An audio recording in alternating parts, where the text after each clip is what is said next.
All right.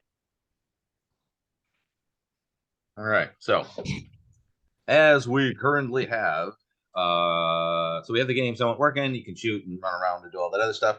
But most of it's not functioning as the way that it should. We should, instead of just create and destroy objects, it'd be better if we used object pools. So what I'm going to do now is basically just create pools for our objects. And we're just going to do it the same way we did it before. I'm just going to do a generic pool creation script. So go to my scripts, right click, create C# script, and we'll just call it pool create. And then we're just going to open it up. And we will use this. Okay. So we'll make one script to kind of hold all this stuff. And then it basically is just going to be this one tiny script. And then that's just going to um, allow other things to access it. So anything that's going to spawn something, it will use this script to create the pool of objects, and then and to access them and stuff like that. So Mhm. it's just going to be real kind of generic. So what we're going to do is we're going to make just one function that gets called in here. That's all it's used for. So we're going to make it public so that it can be called from other scripts. And it's not going to be void. So if you remember, it's input and output, right? So if it's outputting something, the thing that it outputs is here. So if when you call this function, it returns information, like when you call it, it's gotta send you back something. That's where this is. Void just means there's nothing getting sent back. And inside of the parameters here are when you call the function, if you give it something. So if I'm giving the function something, I put it inside here. If something's coming out of the function, it goes here. Okay. So by default, most of the ones we've been doing have been void. But in this case, when I do create this pool, I do want it to send me back something. And what I want it to send me back is going to be an array of objects.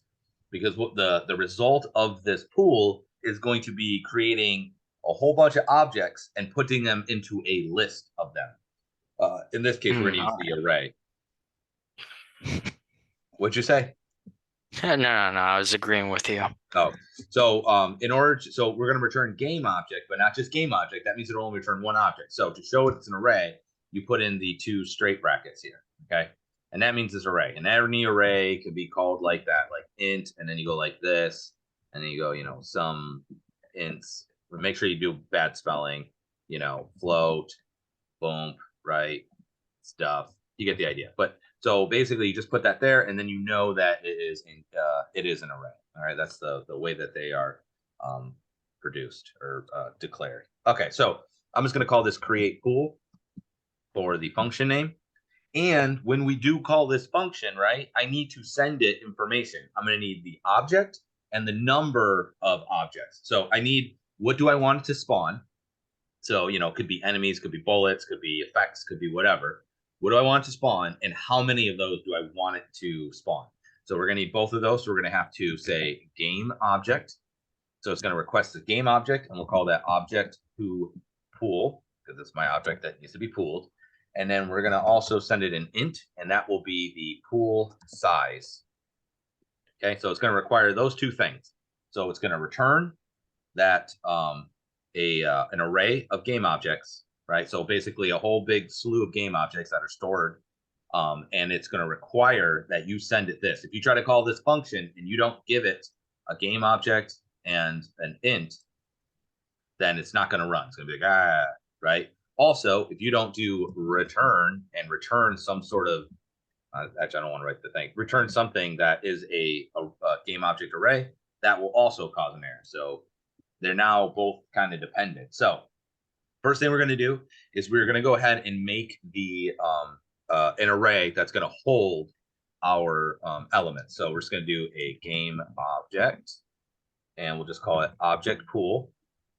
So we're going to call it, oh, actually, and it's going to be an array of them. So game object, object pool. And we're going to set that equal to, so we're constructing a new one, game object, and we want to make it the pool size. Okay, so just as a reminder, we basically covered three sort of ways of making lists. We had arrays, lists, and dictionaries. And they're all kind of similar, but they're a little bit different. with arrays, you cannot add or remove the number. Meaning when you make a pool and if it has 12 slots available, like 12 things can go into it, if you set it up that way, you cannot make you cannot you can't like put 13 in there, and you can't have 11. It has to be that number. Okay. I mean, I guess you could have empty slots. That's probably fine, but you need to set it up that way. So whatever you put in there, when you make that that array, you have to tell it the size. So for instance, you could do this. I could go up above here. I'm not going to do it, but I could go, game object, and then do this, and then call it object pool. Oops, pool. Okay. And then down here, just do object pool. Because what we're doing is we're making a new version of it. I'm making a new array out of it. And I'm making that array this size. I'm not doing it up here because I only need it down here. Like, it doesn't need to exist before then. It's only ever going to exist in here anyway. Nobody else needs access to it. So anyway, we're making an object pool. We're making an array of objects. We're going to name it object pool. And then what I'm going to do is make a new array. And I want the size of that array to be based off that int I send us, right? So if I say, hey, I want you to make 12, this pool size is going to represent the number 12, which means that array is going to have 12 in it. So this basically just sets up, make the array and put 12 slots in there, right? Or whatever the pool size ends up being. That's what this part does. All right, now what we're going to do is we have to go through and we have to put something into each one of those slots, because right now it's empty. We just made a pool that can hold that much. We have a car, we have a bus, but there's no passengers. So now we got to put all the passengers in there. So what we're going to do is we're going to say, we use a for loop because that's kind of the easiest way to start. So we're going to say for int I equals 0. And then we're going to say while I is less than the pool size. And then I plus plus. Okay.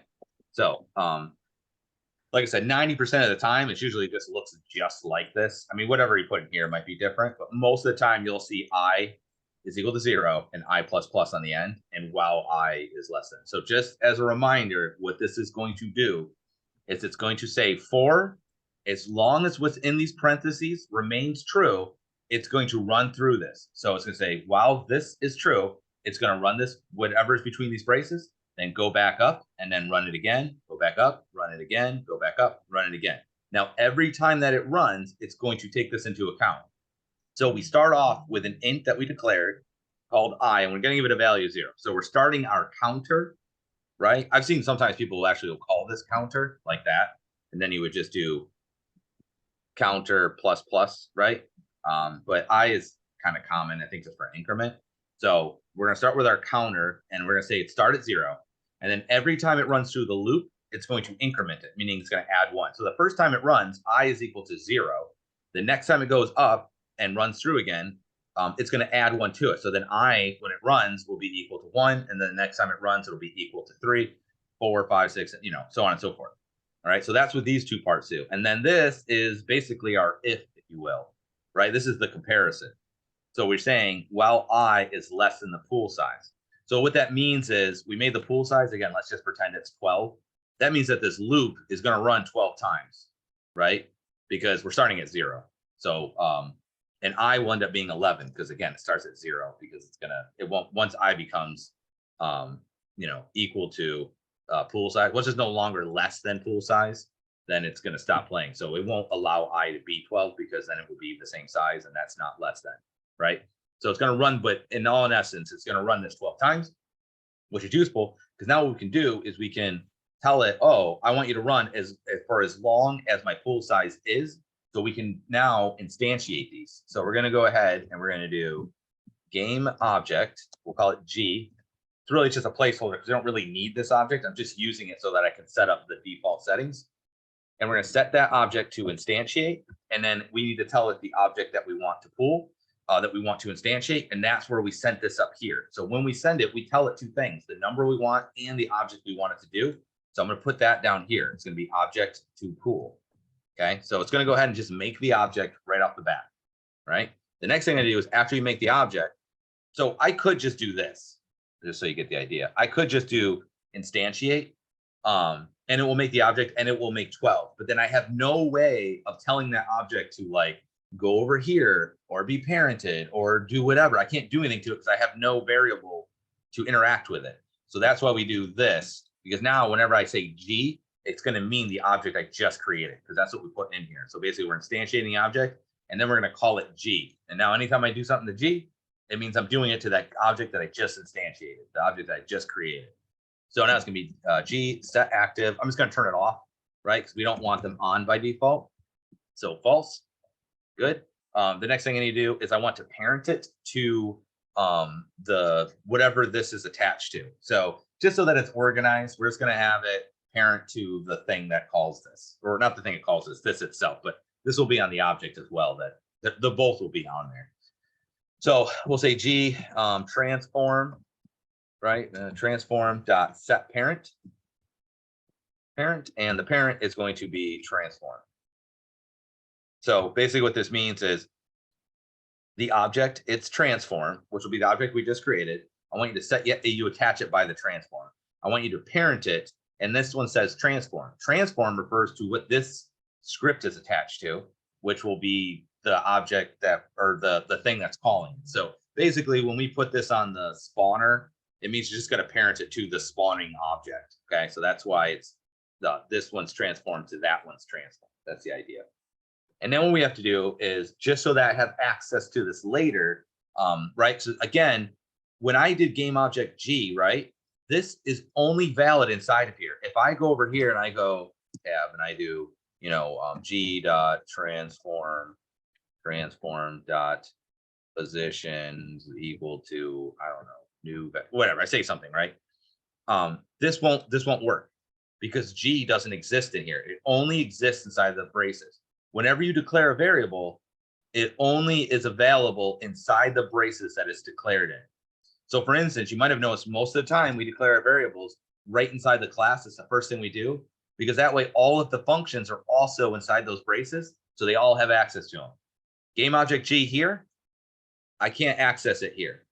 Like that's not in there. So we have to do, in order for the script that calls this, the one that's going to actually make the things turn on and turn off, I need to give it that list, okay?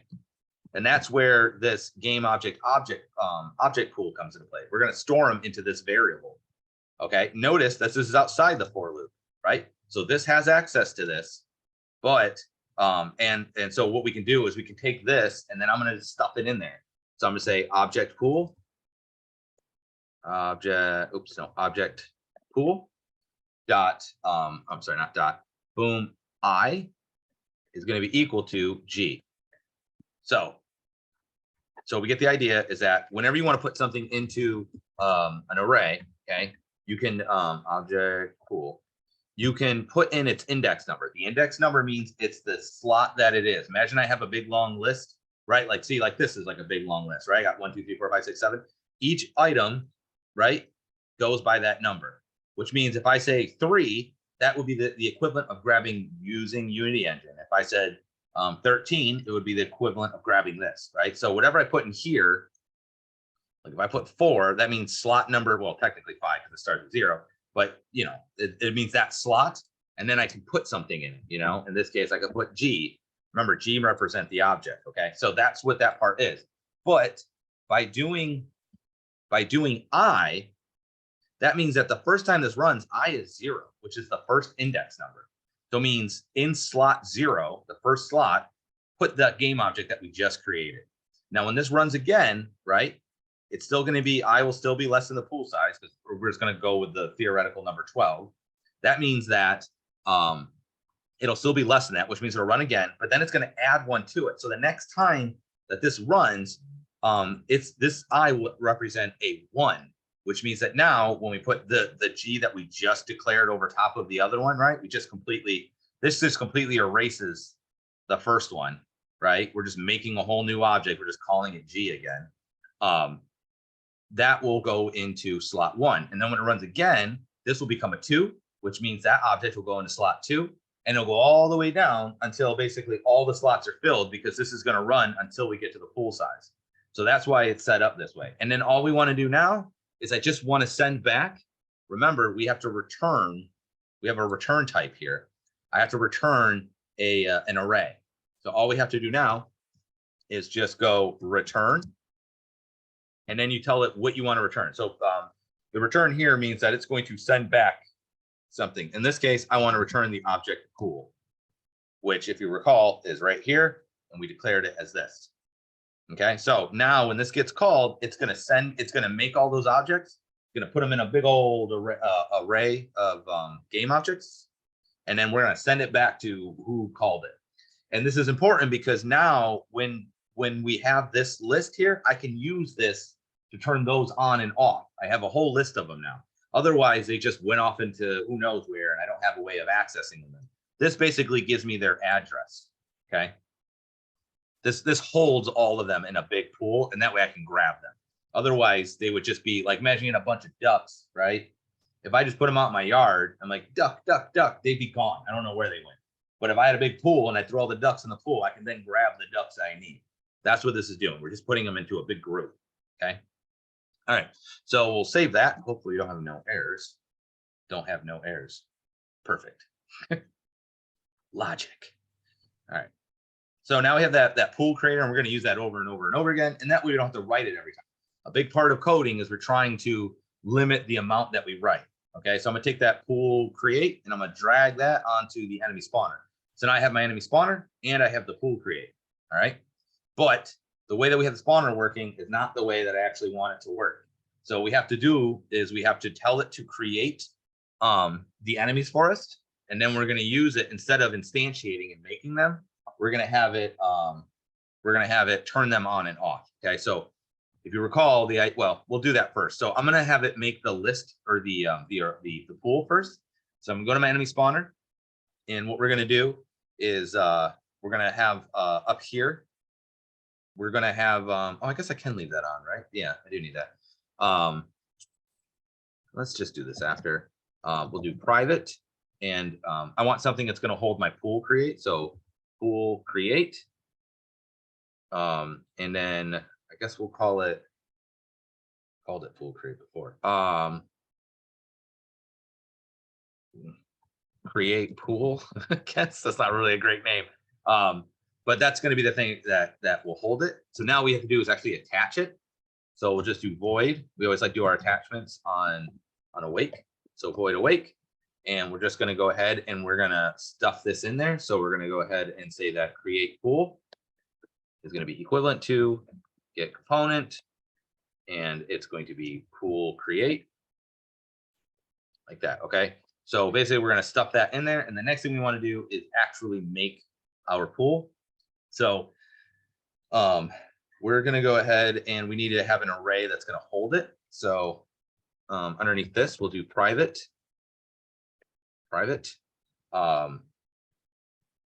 game object boink, right? It needs to be that an array of game objects. And then we'll call this pool of objects. And what I'm going to do is, so I did the same thing we did before that we did over here. I made a pool of objects, right? So we made this one and made an empty one. But in here, you can see I made it equal to, and then I constructed a new one based on the size here. What we're going to do is something a little bit different where what we're going to do is after we hook up to our script there, the script here, I'm going to use it. So we're going to say that pool of objects will be equal to the create pool dot, and we need to run that function. So if you remember, it was called create pool. That's the function name right here. Okay. So pool of objects, create pool, and then I need to send it two things. It requires the object I want to create the pool out of and how many I want. All right. So we're going to go over here, and the first one's pretty obvious. We just have that game object called enemy. So we'll just say enemy. We'll send it that. And then I need a number. So we don't want to hard code it because I can say 10 and then it's going to do 10. It'd be better if I had like a way of, adjusting that. So underneath this one, I'm just going to again do serialized field. There we go. Serialized field. And then we'll do, no, it needs to be an int because it's a number, it's holes, right? And we'll just say enemy pool count, just so that right? So enemy pool count, and that's what we're gonna put in here.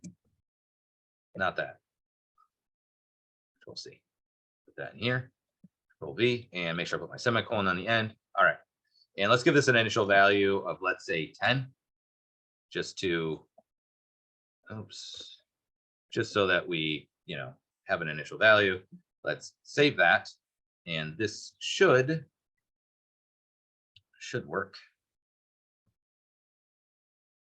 So the part I care about is it's still going to function exactly the same way. All I want to do is just keep an eye over here and make sure that it creates 10 pool objects or 10 enemies.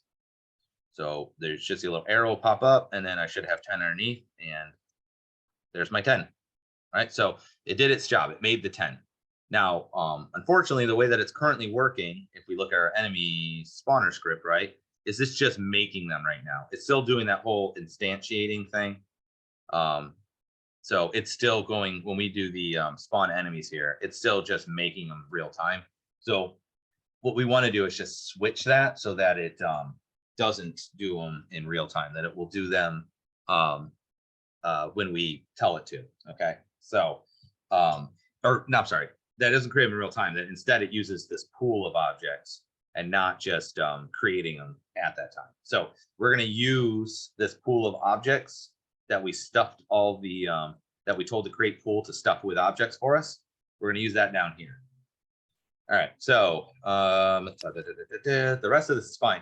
So really the only thing we got to do is instead of instantiate, I just want to make this turn on the enemy. Okay, so what we're going to do is this. I'm going to do game object. We're going to make a new variable, enemy spawned. Okay, and we're going to make that equal to spawn enemy, and I'm going to make a new function called spawn enemy. All right, because what I need to do, so we're going to make another function here, void spawn enemies. Enemy, what's wrong with you? Okay, just because it'll be a little bit cleaner, otherwise we'll end up with a whole lot of things in a list here. All right, because what I want to do is I'm going to have it take one of the object pools, right, and I'm going to need it to well,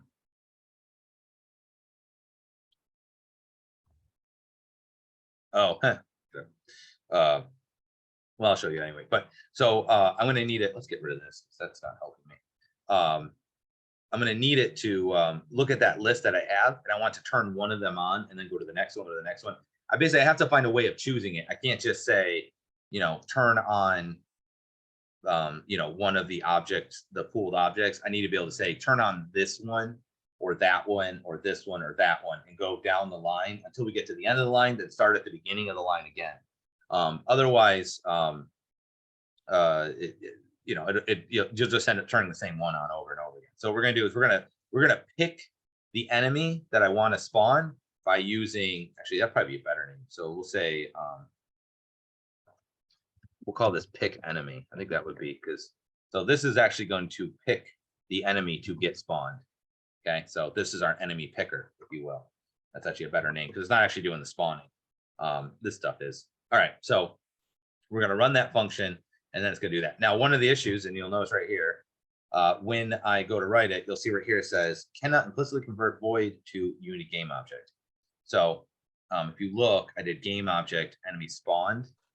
That means that enemy spawned is a game object, which means that when we run pick enemy, it needs to return a game object. So we don't use void here, it's game object, because that's what it's going to return. It's not going to return nothing. It's going to return the object, an enemy to be turned on and activated, basically. Okay. So what we're going to do is right off the bat, because by default, I want the first one to just be the first one in the list. Okay. So I need to keep track of my what index number we're using. So what I'm going to do is inside of, let's see, create pool of object. We're going to inside of here. I'm just going to make a private, and we'll just call it, it's an int, and it will be pool index, and that's going to be, and we'll set that equal to 0 by default. That will be my way of keeping track of what index number I am on the pool. Okay, so what we're going to do is we're going to set by default the object that we're going to send back is going to be, so we're going to do game object G, and we're going to set that to be pool of objects, and we want the pool index. Okay, like that. So what that means is we're going to make a new object, or we're going to have a new variable of a game object G, and we're going to give it the pool objects. Remember, that's the thing that's holding all my big list, and we're going to give it the one that's in slot pool index. So by default, that's going to be 0. So by default, what we're going to do when this first runs, it's going to say grab the object in slot 0. Okay. Now, what we need to do is this. I need to test whether that object is on or off, right? Because when I run this the first time, it's going to be off by default, right? So it'll turn it on. That we're going to do that up here. We didn't do it yet. It'll turn it on. And then when it runs the second time, right, we don't want to grab that same object. This one might be on or off. So what I need to do is test whether it is already on. And if it is, go to the next one in line. So what we're going to do is after we grab it, we're going to say while G, which represents our object, dot active self. So meaning while the object is on.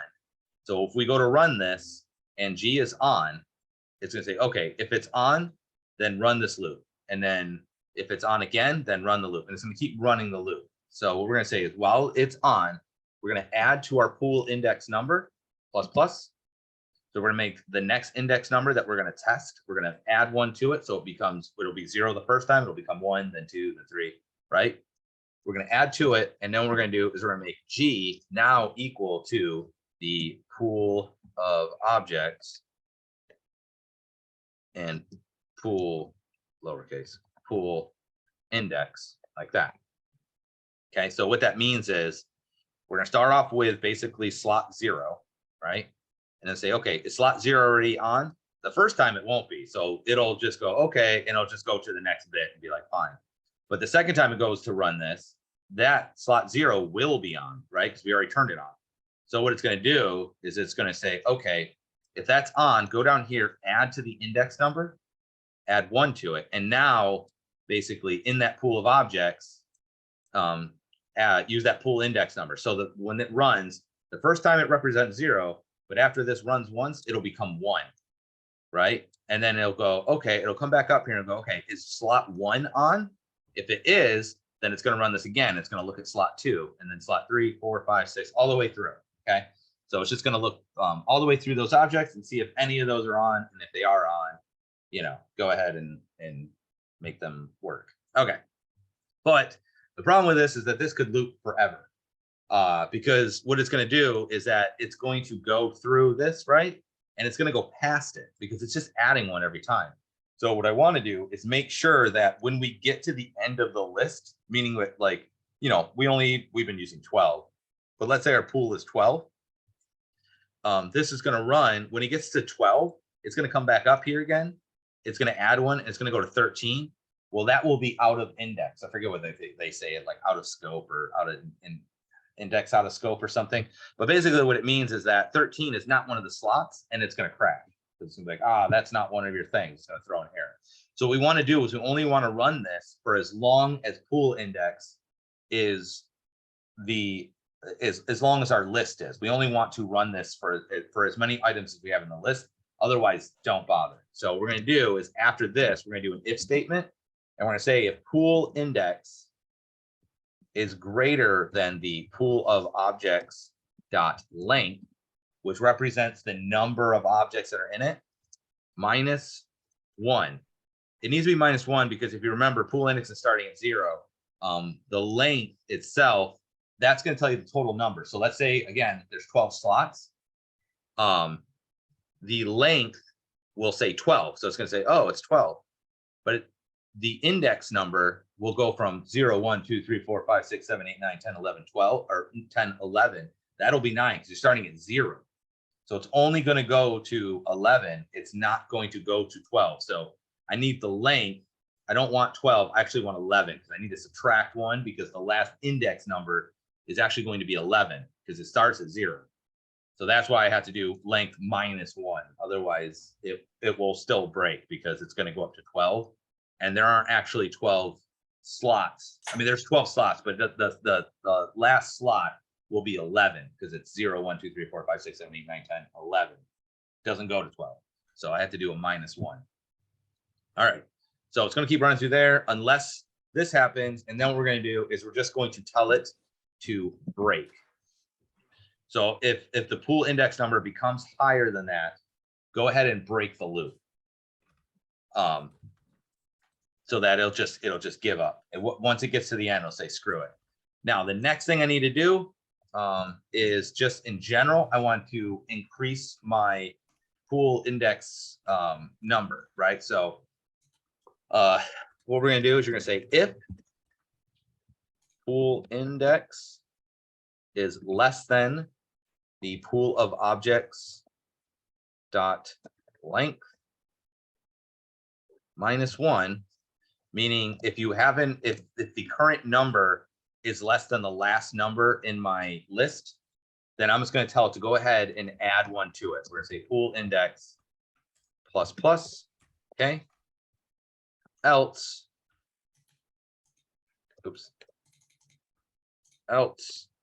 we'll say pool index will be equal to 0. So basically, if my pool index number, again, if I'm using my thing, is 12, if this number becomes 12, which would be larger than the last index slot, right? Because again, it would be 11. Then if it's underneath that size, right? So let's say it's 9, right? That's still less than 11, the total length, right? -1. Go ahead and add 1. So that when this runs next time, it's going to start at that object. But if that's not the case, if my pool index is actually beyond the length of it, then I want you to set it back to 0. So this is the thing that actually makes it start at the beginning again. Okay. And then the last thing we need to do is send back the enemy that we want this to spawn. So we did all this stuff. Now what we're going to do is actually send it. We're just going to say return the G. Okay. So basically whatever object it's able to grab from here, it's going to send that back. And so that will become the object that we are going to spawn. And now we will do that. So what we want to do is a couple of things. We're going to go ahead and we're going to do enemy spawned. That was not it.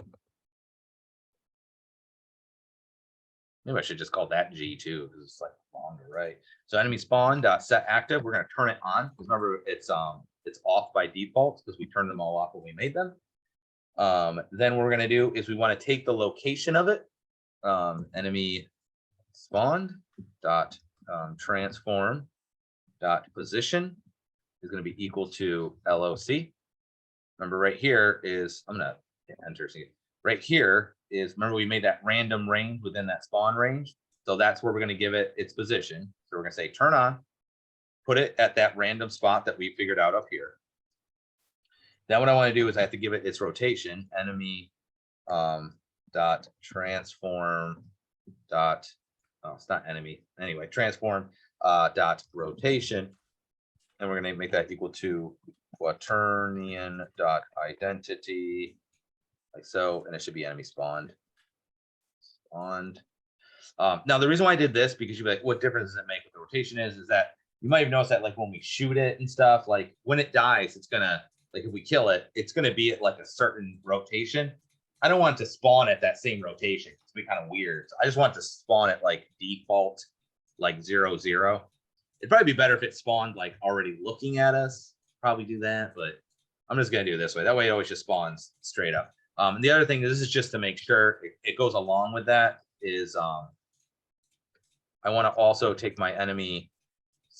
Now, bad at this. Okay, spawned dot get component. Do I have? Yeah, I never declared it. Do I need it at all anywhere else in this? Movement motor script. No, I don't think we ever use it. So since we're only doing it once, so what we're gonna do is we're gonna get its component and we're going to say the rigid body dot angular velocity. And we're going to set it equal to vector3 dot 0. Okay, so what this is doing is I just want to pick the rigid body. There's an angular velocity, which is like the spinning.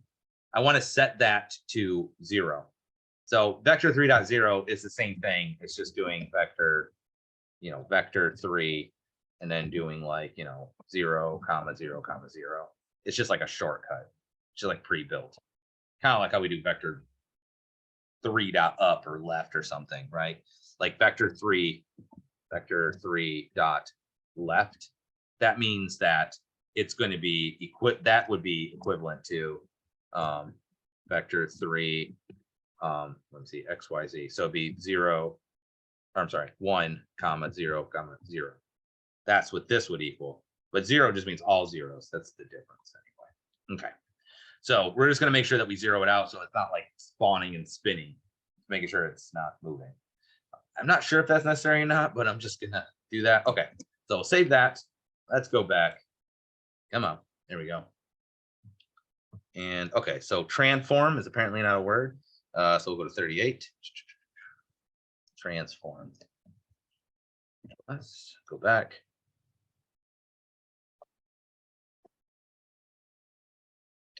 Fabulous. Okay, so we got that. All right, so we're going to hit play. And I'm just going to keep an eye on my enemy spawner over here. So it made me 10. See, grab the first one, grab the second one, so on and so forth. And now what I can do, this is actually going to be a problem. It's actually going to cause an error in a little bit.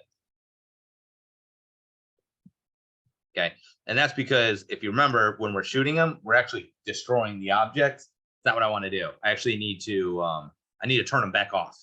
So I'm just going to go to my bullet controller here, and where we have, not this one. There we go. Where we did the on collision detection, and I say, oh, if it's the enemy, destroy it. That's not what I want to do. I want to do instead col dot game object dot set active, and set that to false. So we're just going to turn it back off, and that will fix that issue.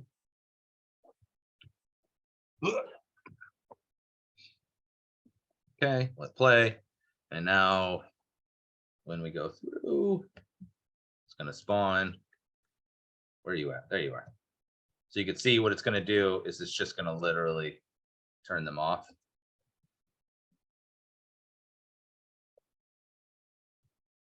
So if you look on the side here, you can see it's making them and we're turning them off as we're shooting them. So yay. Okay, good. So that's a thing that's happening. Probably I would need a much larger pool than we have too. So I'll just put 50 just to make sure we have enough. And that is fine. So let's also fix, just because while we're kind of doing the same thing, let's go ahead and fix the bullet situation. Because currently it's, we're not, we're just creating and destroying, right? So we're instantiating a bullet and we're shooting it, which is not really what we want to do. What we'd rather do is go ahead and actually do the same process. I'm just going to make a pool of them. Then after I make the pool, we'll, do the other stuff. Okay, so it's going to be pretty much the same thing as what we just did. Did I do this one also as? I did do this one also as. Okay, so we're going to do this one also as an array. The reason why the arrays work fine in this case is because when I'm making these initially, I'm never adding or removing them. Like I make a pool and like that's the pool for the rest of the game. I'm not changing it in any way. If for some reason I need to make that list, my array larger or smaller, I'd have to, I'd be better off doing the list, but we're going to do this next one as just another array. And we'll just go from there. So I'm going to go to my gun controller and we're going to need a lot of the same things that we already just had. So I'm going to need, I got my game object. Okay, so one thing I'm going to need is something to hold the pool creation script. So we'll do private, and what's it called? It's called pool create. And we'll just call it create pool, the best name ever. And then we want to hook things up on awake. So void awake. like so. And then we're just going to go ahead and do create pool is equal to get component. And the component we want to get is the pool create. And we're just going to stuff it in there, right? So we make something that holds that type. And then on awake, we're going to go ahead and say, hey, you know, the thing that can hold that, go ahead and grab the component and stick it in there. Okay. And then we just want to call it. So we're going to go ahead, and after that, we're going to, I need a couple of other things here. So I'm just going to do this the same way as before. Actually, we'll do it here. So we're going to do public, and we'll call it pool total. What did I call it in the other one, actually? I called it what?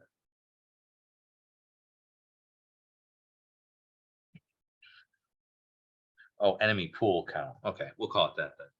So we'll call it it's gonna be an int, and we'll call it bullet pool count, and we'll set this to, let's say 25. All right, because that's probably how many we want to start with. All right, then what we're going to do is, besides the thing that holds the pool, we also need something that's going to hold the objects after we create them. So we're going to do an array that's going to hold our pool of objects.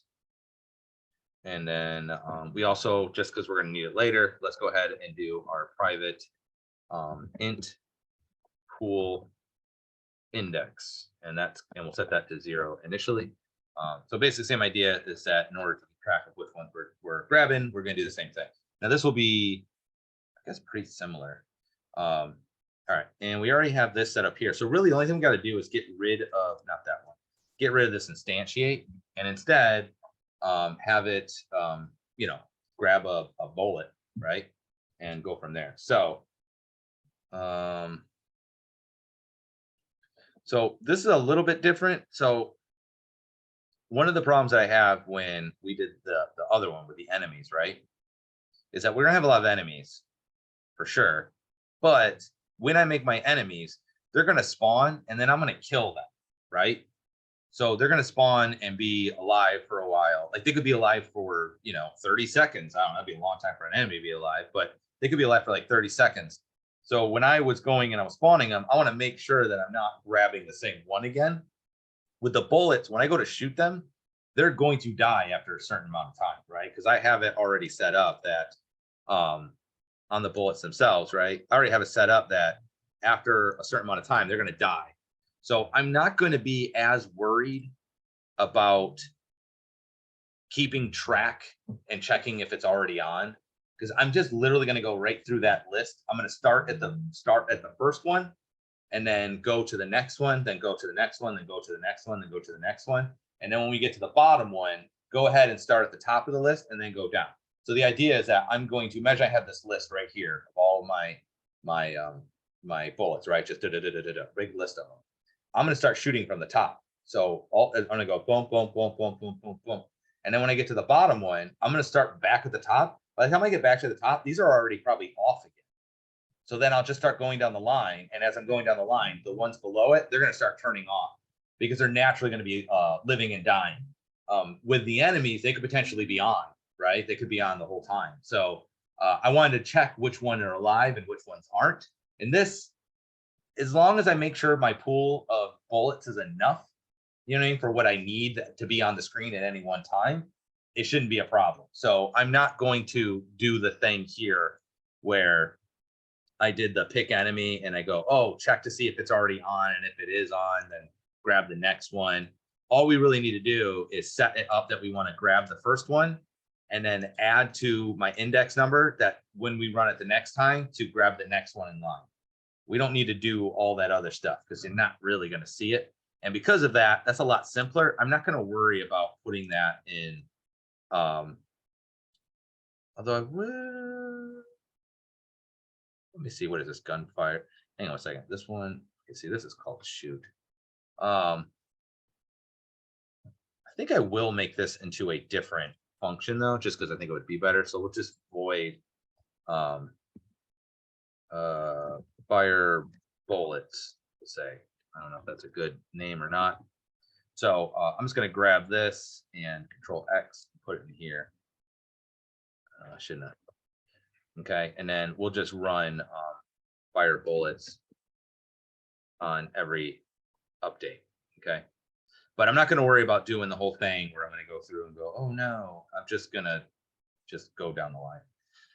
Okay, so let's just give myself a little bit of space here. So we're going to do kind of the same thing, game object, fired bullet, and we're just going to grab it from my pool of objects, and we'll start off with the pool index number. So first time this function will run, it's going to go ahead and it's going to put 0 in there. Okay. Then what we're going to do is I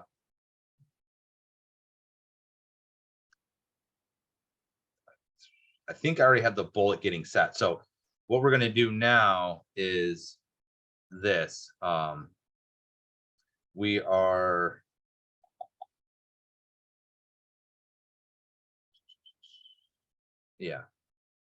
so blah blah blah. So what we'll do next is we'll just turn it on. So we'll just do fired bullet dot set active. Let's set that to true. And let's just see what happens with that to start. We're gonna have to add some other stuff, but all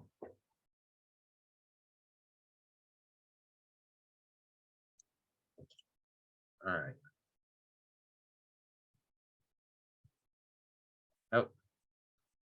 Oh, not set to an instance of object 42. Let me just. Oh, I don't have the pool creator here, so we got to put the pool create. It's looking for it in order to make the steps. So,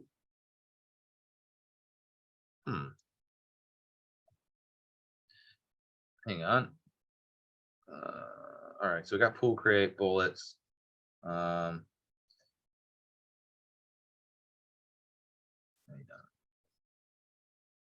I never made my pool. Whoops. Sorry, we gotta go up here and make the pool first. So I did the create pool, but I never actually sent it the stuff to make it. Let's do that first. Okay, so we're just gonna go ahead and do a pool. The pool of objects will be equal to the create pool, and then dot, the function was, I don't remember what the function was called, create pool. So create pool, and then it needs two things. It needs the object, which in our case is going to be the bullet, and the other thing it needs is the number, which is going to be our bullet pool count. So bullet pool count, like that. Yeah, because we were trying to grab from a pool of objects that just doesn't, there's nothing in it. So I forgot to actually do that. All right, let's go back here now.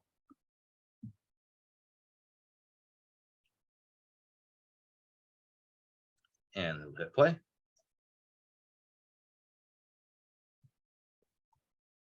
Oh, another error. Okay. So type game object has been destroyed, but you're still trying to access it. Okay, so it says script gun controller line 44 and 36. Okay. 44 and 36. Game fired bullet pool of objects. We need to, instead of doing this, I don't know if this is what the problem is, but destroy on collision or destroy. Yeah, so if you look on the bullet itself, I destroy them. So I just want to make sure I don't do that. So we're going to do this instead. Game object dot set active and set these both to false instead of having them destroy themselves. I don't think that's what the error is, but we'll look at that in a second. But this needs to also be done. Otherwise, it's going to be all weird. So let's see. Okay, set play.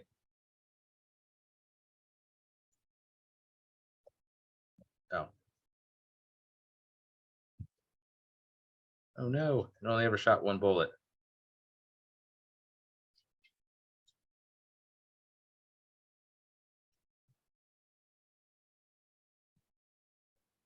Okay. Well, that's disappointing. Oh, that makes sense why it only sent. Okay, so the other thing I need to do to make this gun controller work is that if you look, it's only ever grabbing this one. I never add to the index. So we need to set the part to update the index, because right now it says, oh, game object fired bullet is that first bullet. So I'm going to turn it on, but then when this runs again, it's still pool index is at 0. It never gets added to, so it never updates. So what we want to do is we want to make a thing that goes around. So we're going to say if the pool index is less than the pool of objects dot length minus 1, right? So it's still within the thing. Go ahead and add 1 to the pool index. So plus plus. Okay. Else we want to take the pool index and set that back to 0. So basically, once we go past the number of slots in there, I want you to take the pool index and put that back at the first slot again. Okay, so let's save that. Although it looks like it's going to work. Let's see. Although I'm going to need to change the positioning, I think. Although actually, maybe the bullet does it itself. I can't remember. So.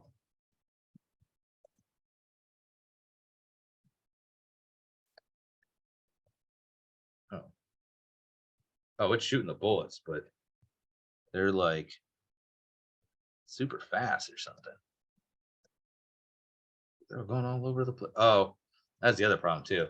I don't know if you see it, but okay. So I need to change the bullet speed because that's moving way too fast. I don't know why that is, but let's go here. I'm just going to make it considerably slower. So let's get up here. Get up here. So where's my bullet speed? 50. Let's do 10. The other thing I need to do is when I'm shooting them, I don't know if you can tell, let me play this again, is that they are, so.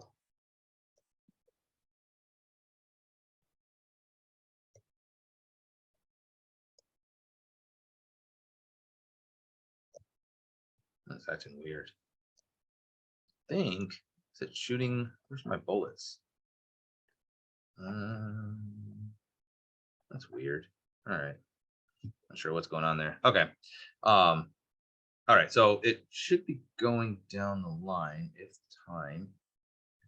Game bullet, pool of objects, fired bullets, that active is true. Some other things I need to do too, though, is I actually need to set its to, let me see something. That parents it, right? Yeah. So I need to unparent it from my object. So we also have to do fired bullet dot transform dot set parent. And we want to set that to null. So that way when it shoots, it won't shoot from my it won't be parented to my guy. Those when I spin around, it's like spinning around with me, which is just kind of weird.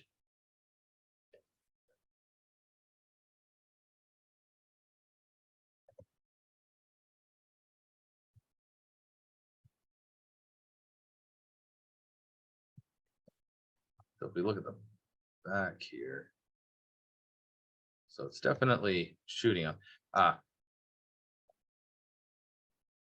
Definitely acting a bit strange. All right. So I'm gonna take my enemy because they're getting a little bit too many. So where's my enemy pool count? Let's do 1. That way I'm not dealing with so many. Or actually, that's probably not even the number I should have used. That's actually not gonna help. Let's go here, enemy pool count. You can still be 50. It's the spawn interval. Let's make that 0. I don't know if that's gonna cause an error or not. That's actually gonna cause a huge error. Hang on. Oh, dang it. I don't want it to be 0 because that's just going to make it. Okay. Let's do 100 so it doesn't spawn very often. Okay.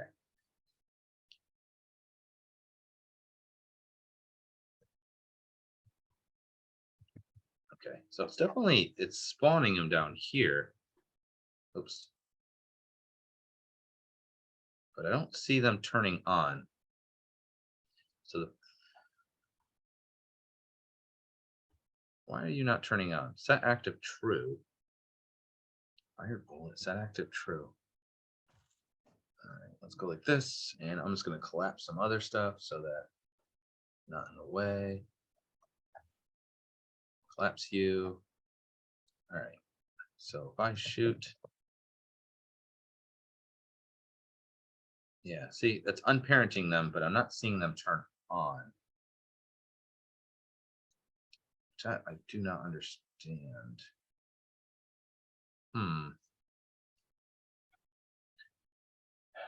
Okay, unawake, create the pool of objects. That part worked fine. Fire bullets if triggered. Blah blah blah. Let me just do this. Debug dot log. I don't know why it's right. Shoot.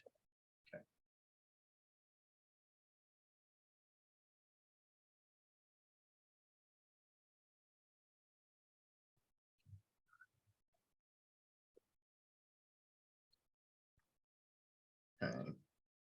So shoot, shoot. Yeah, that's all making sense. All right.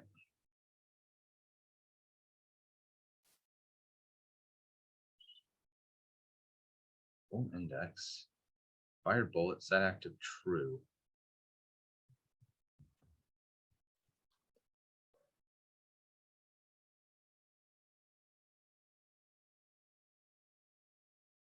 I'm gonna do this. My assumption is that the it's running into the thing and it's turning itself off as it's getting shot. But that wasn't an issue before. Like I wasn't getting destroyed.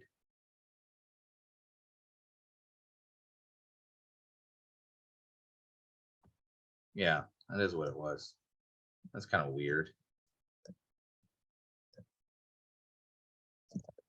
All right.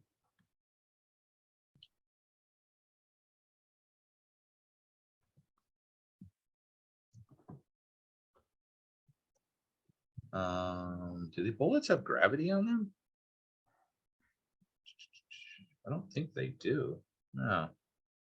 Kind of weird. Okay, so let's also increase the bullet speed back to, let's say, 25.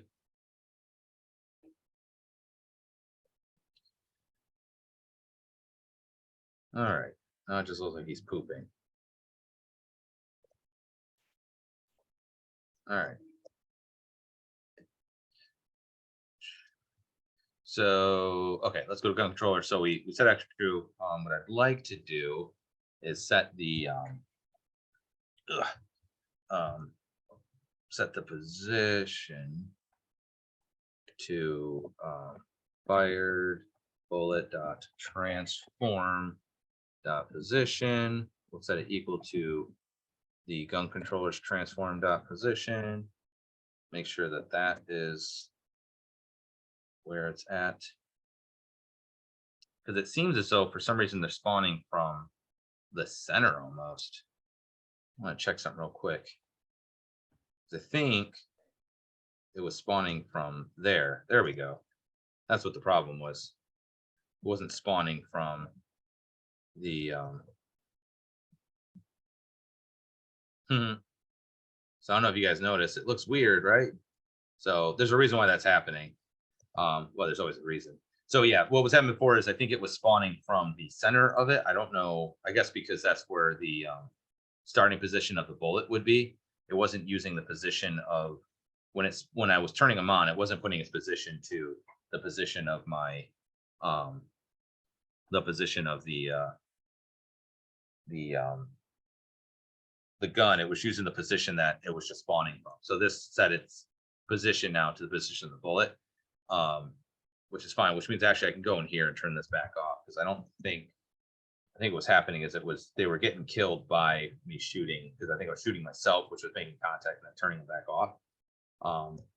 So, but the problem is you may have noticed. So let me show you. You'll find this funny. So what I'm gonna do is I'm gonna shoot a bunch of bullets forward. Okay, which is fine. And watch this. If I start shooting, see how they start going that way? Even after I shot them that way, see how they're going like they're still going kind of up. The reason why is that they are getting shot up and they still have that velocity going that way, as opposed to basically they're still retaining where I shot them before. It still has that motion when they get turned back on again. So what I need to do is zero that out before we bother doing that. So I don't know if I can do that without it being on. So fired bullet. Actually, maybe I can just do it on the bullet itself. So let's go to bullet controller. So right here where we do the on enable, we do shoot and it adds the force. I think before we do that, I'm going to take the RGBD dot velocity and make that equal to new vector 3. Maybe I could just do vector 3 0. Let's see. Vector 3 dot 0. That's going to make it.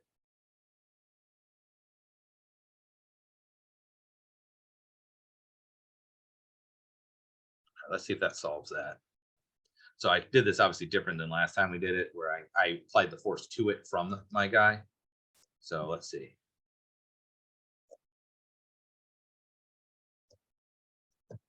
Oh, see, it's still retaining it. Okay. Hmm.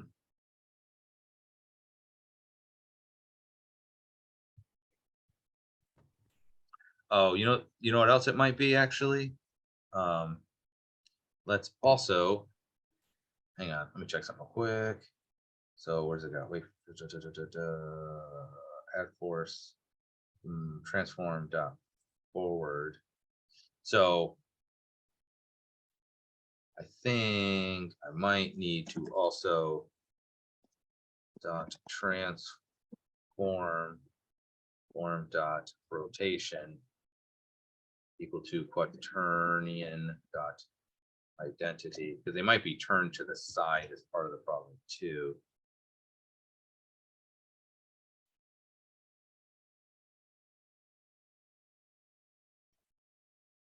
Did not anticipate so many problems with the stupid bullets.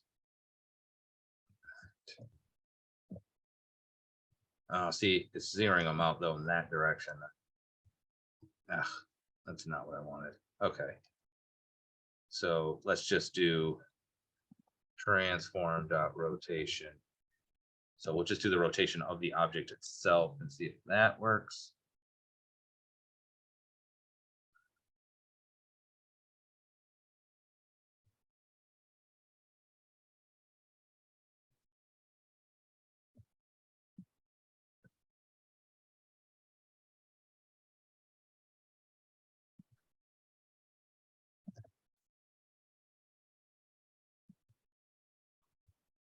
All right, that seems to have solved it.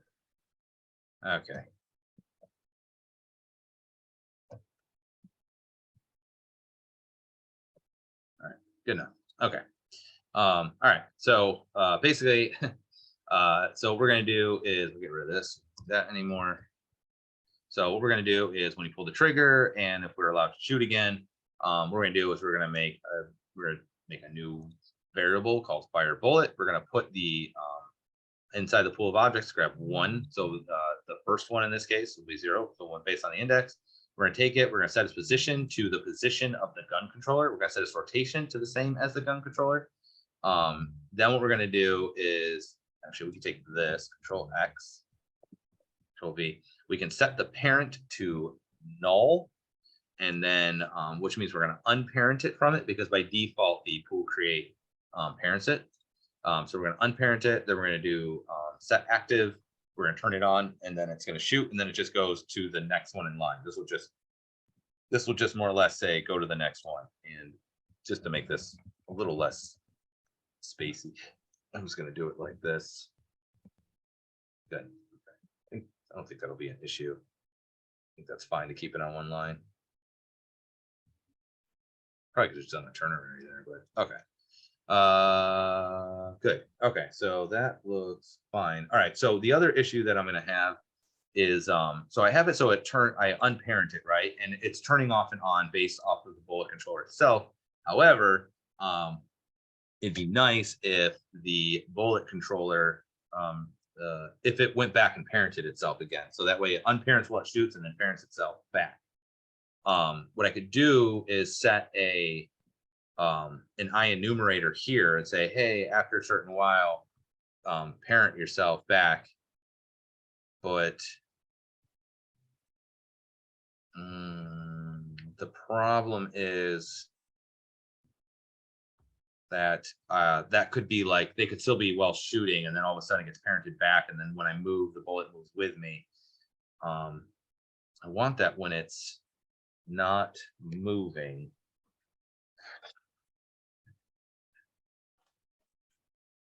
So when it's not active, so it gets turned off here and it gets turned off here. So if I could set it back to the parent initially, let's do this. I'm going to do a private game object, and we'll say gun parent, we'll say. And what I'm going to do is this: when on awake, we're going to do how do I determine what the parent object is? I don't know. So here's what we're going to do. I'm going to go over here and how to select parent unity.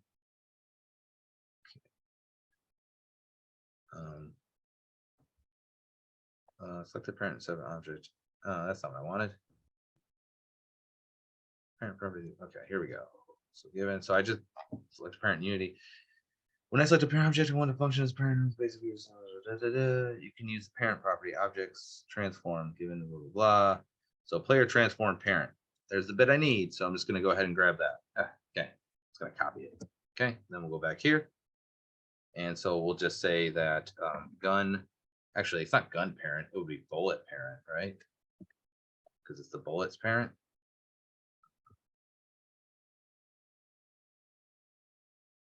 Yeah, bullet. Yeah, bullet parent will be equal to control V, not player, just transform dot parent. Let's see if that works. And let's make this public so that I can tell. Okay. So what I'm gonna do is try and store the parent information. Oh, didn't like it. Cannot put the unity transform to game object. Oh, so this is it's apparently this is a transform and not the game object itself. So I had to change the type to transform with a capital T, which means it represents the component. Let's see if that works. Hopefully, looks like it's going to. All right, good. So what I'm gonna do is I'm gonna hit play real quick, and then I'm gonna pause it. I'm just gonna make sure that I made it public so that I could see it in the inspector.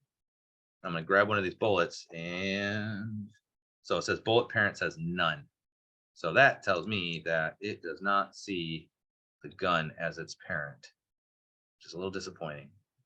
All right, so let's go back here. Set in here, it says it. So let's look at this. Changing the parent will modify the, okay, so player transform dot parent, new parent dot transform.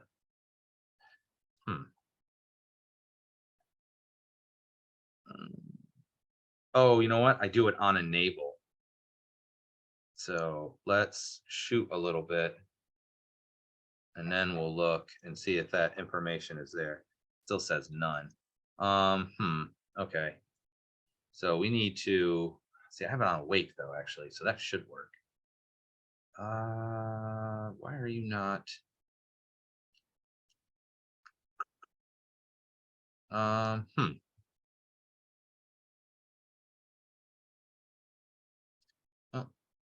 let's just see if we can make it work anyway. So what I want to do is after this, we're just going to go ahead and do transform dot set parent, and we're going to set it to bullet parent. That, and I'm going to grab this one and see if I can do it here as well. Control S. Then we'll see if it gets parented back when it's undone. It didn't seem to be showing it, but who knows? Let's shoot it. And nope, did not get parented back.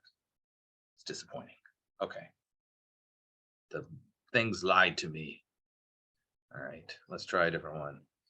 Oh, pick and select transform, changing the parent.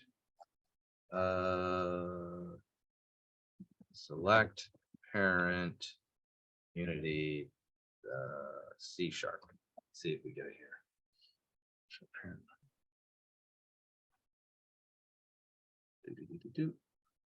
Let's have an apparent inside the area. Worst editor selected parent. Oh, that's not what I wanted. Select a parent instead of an object. Select parents. That's not what I wanted.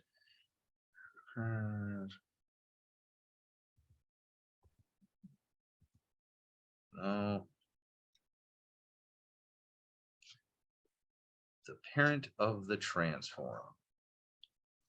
Transform that parent attaches transform from its parent. Oh. Player transform parent, new parent. Oh, I don't think that's what I wanted anyway.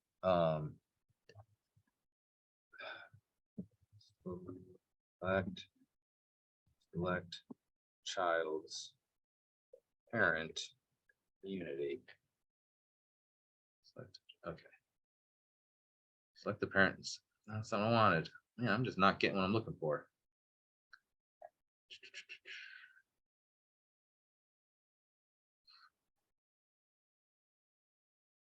The left parent game object. These are all terrible.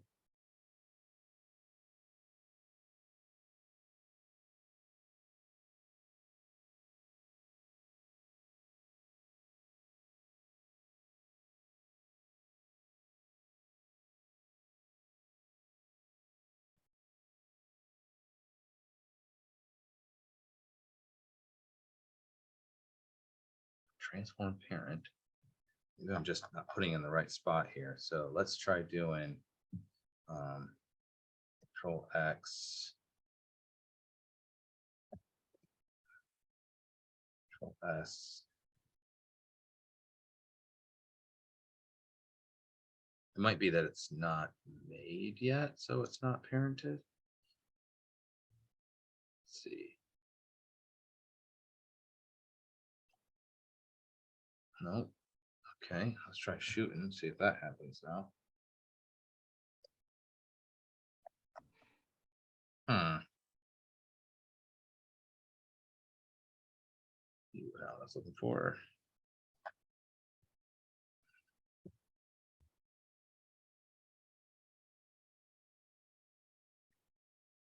Any objects while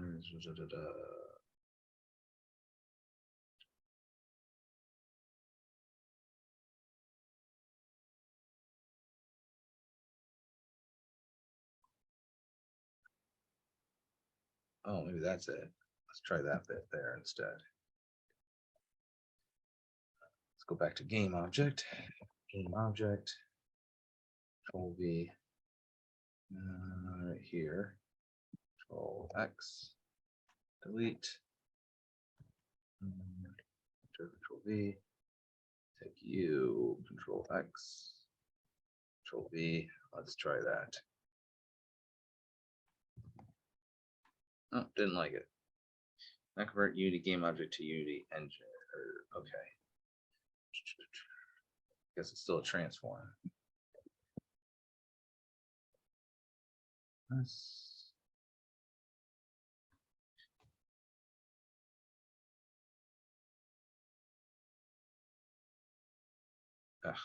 not what I wanted. Let me double check something. It says line 17. Okay, that was supposed to be game object. It's because of this down here. Transform dot transform and dot transform S.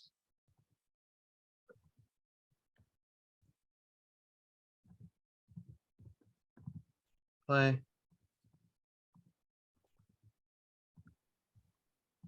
Oof. Object now sent to an instance of an object.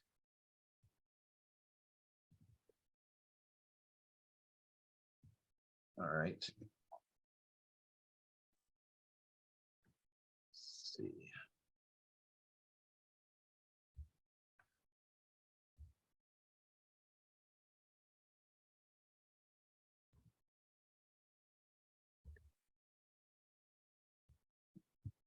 Line 17. Where are you at?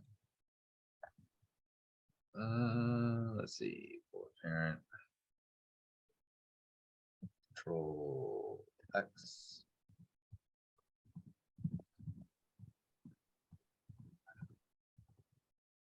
Um,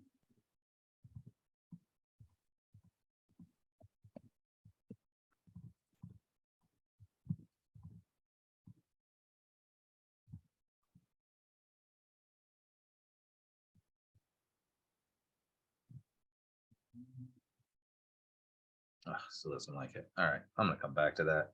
It's not a be all end all anyway. It's gonna bother me though. Okay, let's take this. Control X, Control V. All right. So I wanted to parent it back onto the other thing, but it doesn't actually matter. It's just gonna float out anyway. So we'll just whatever. It doesn't actually affect anything. I would think that parenting it out or finding the parent object of an object would not be. Oh, you know what? Actually, I got one other idea here. Transform. And then what you do is bullet parent is going to be equal to get component in parent.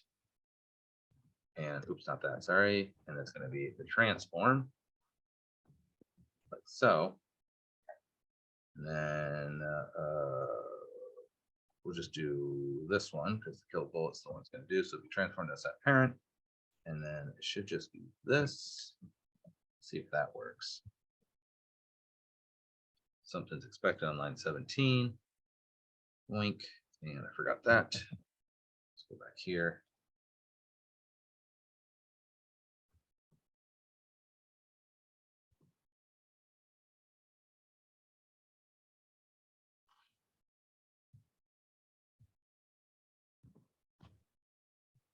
And that worked. That's what I should have been doing from the beginning. Okay. So screw all this parenting business. That stuff didn't work. Crap.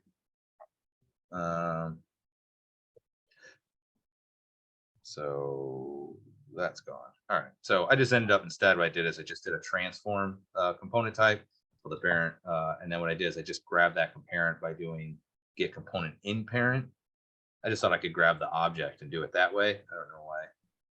And now what we're going to do is that when we go to turn off, we'll turn it off, but we'll also set the parent back to, we'll set the initial parent that it was. So now theoretically, when we shoot, we should see the bullets go back to the blade or the gun. So let's see. If I now shoot, you should see it shoot. And then when I stop shooting, they're going to die and they don't go back. Why you no go back? You have that.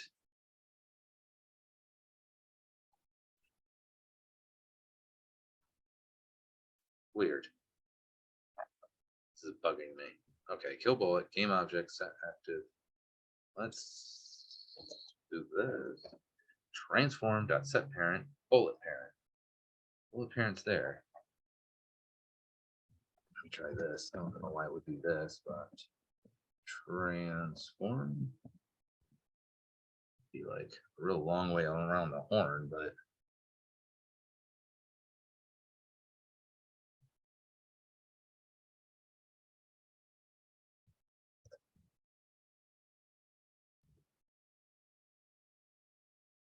huh. It's weird. It stores it right here, but then it doesn't use it.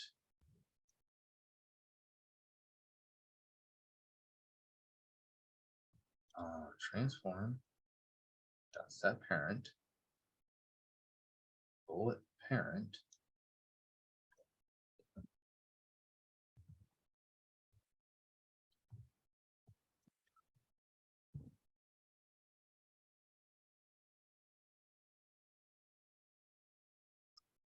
This is frustrating.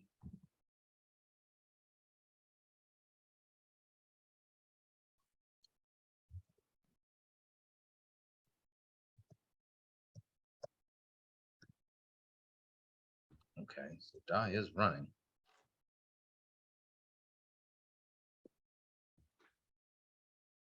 Why is that not running then?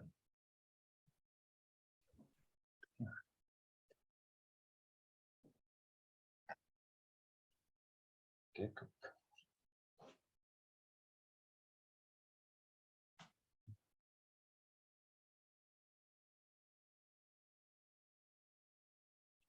sure what's going on. All right, well, I'll come back to that. It's annoying. All right. Still works all the same. It's probably just where it's being placed because I should see it. Actually,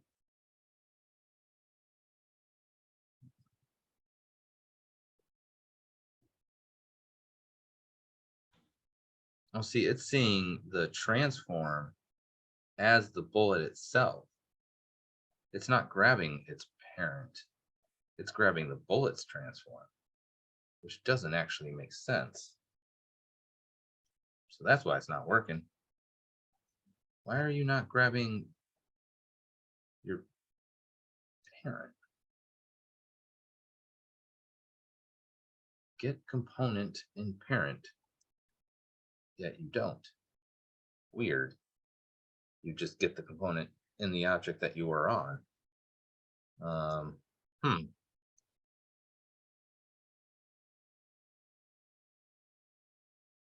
I'll have to come back to that. I'm not sure why that's not working. All right, so we're shooting. I think we got the bullets working now, minus the stupid thing there. Let me see. Is there anything else I wanted to do to that right now? Don't think so. Now that I wasted like an hour trying to figure that out. All right, so that's shooting. Those things are happening. Trying to remember what else was in the game that was probably good to have the camera moving with it, I guess. So let's do that. Go to scripts and let's just create camera movement. Create. C# script. We'll call it the camera controller. Open that up.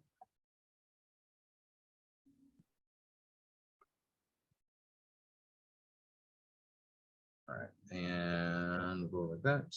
And what we're going to do is we're going to do a couple things here. Don't need start. I do need some variables though. So what we're going to do is we're going to watch the player, right? We want to follow the player, so we're going to follow its rigid body target, which will be the player, and then we want the speed, not public, but public, float and speed.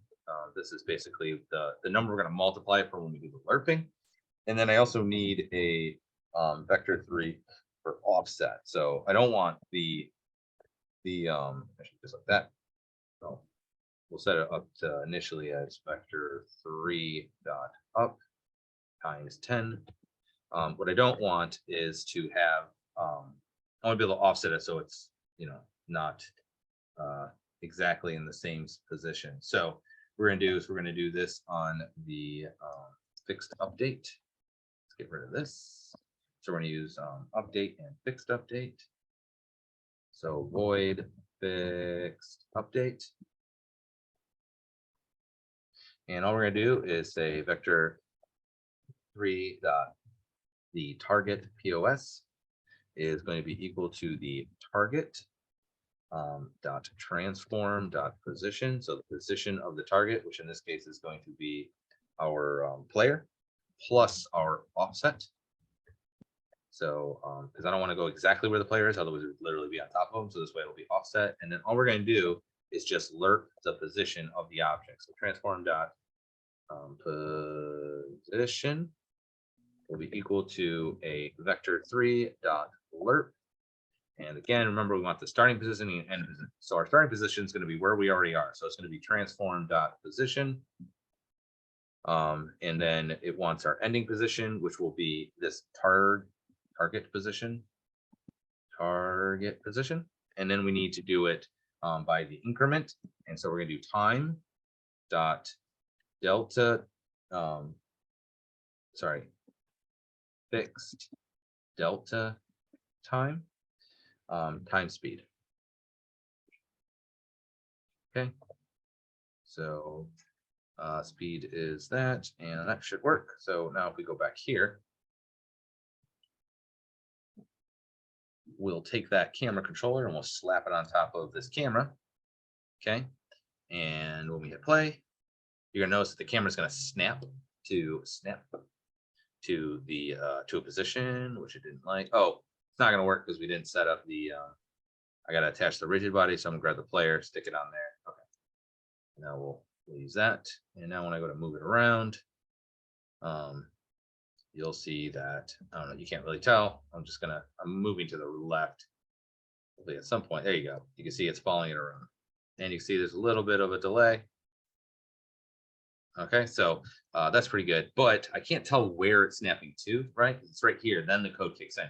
So we're gonna do this little nifty thing that we can do where we can make it work inside of the Unity itself. So it actually will execute inside of it. So what we need to do is set up a couple things. So first we have to do execute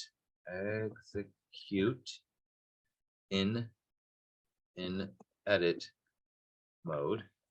That's one part of it. And then the other thing we want to do is we're going to set this up on the update.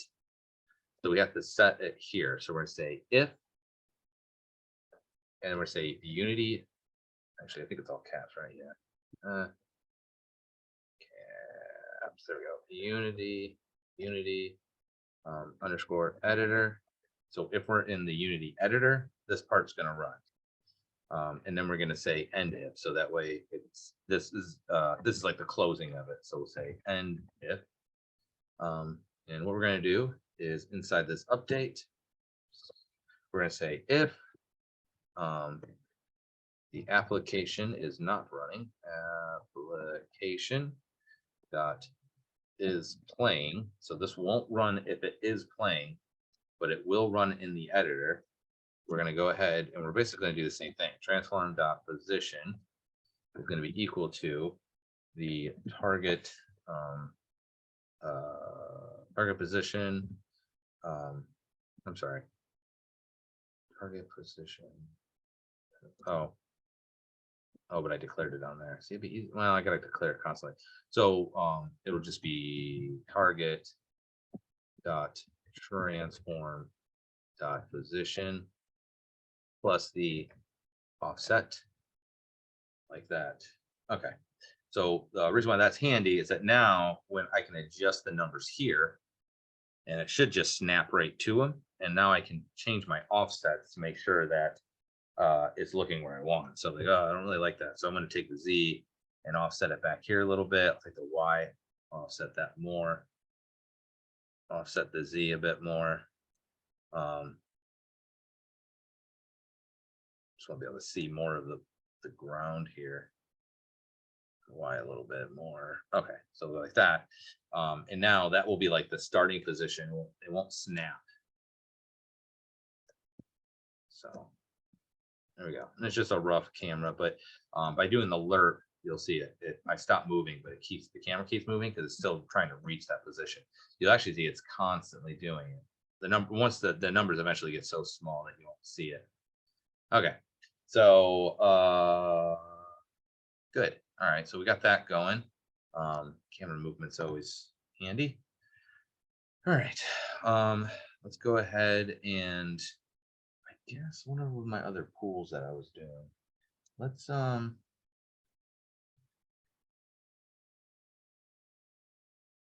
music and all those other things to do too. Let's do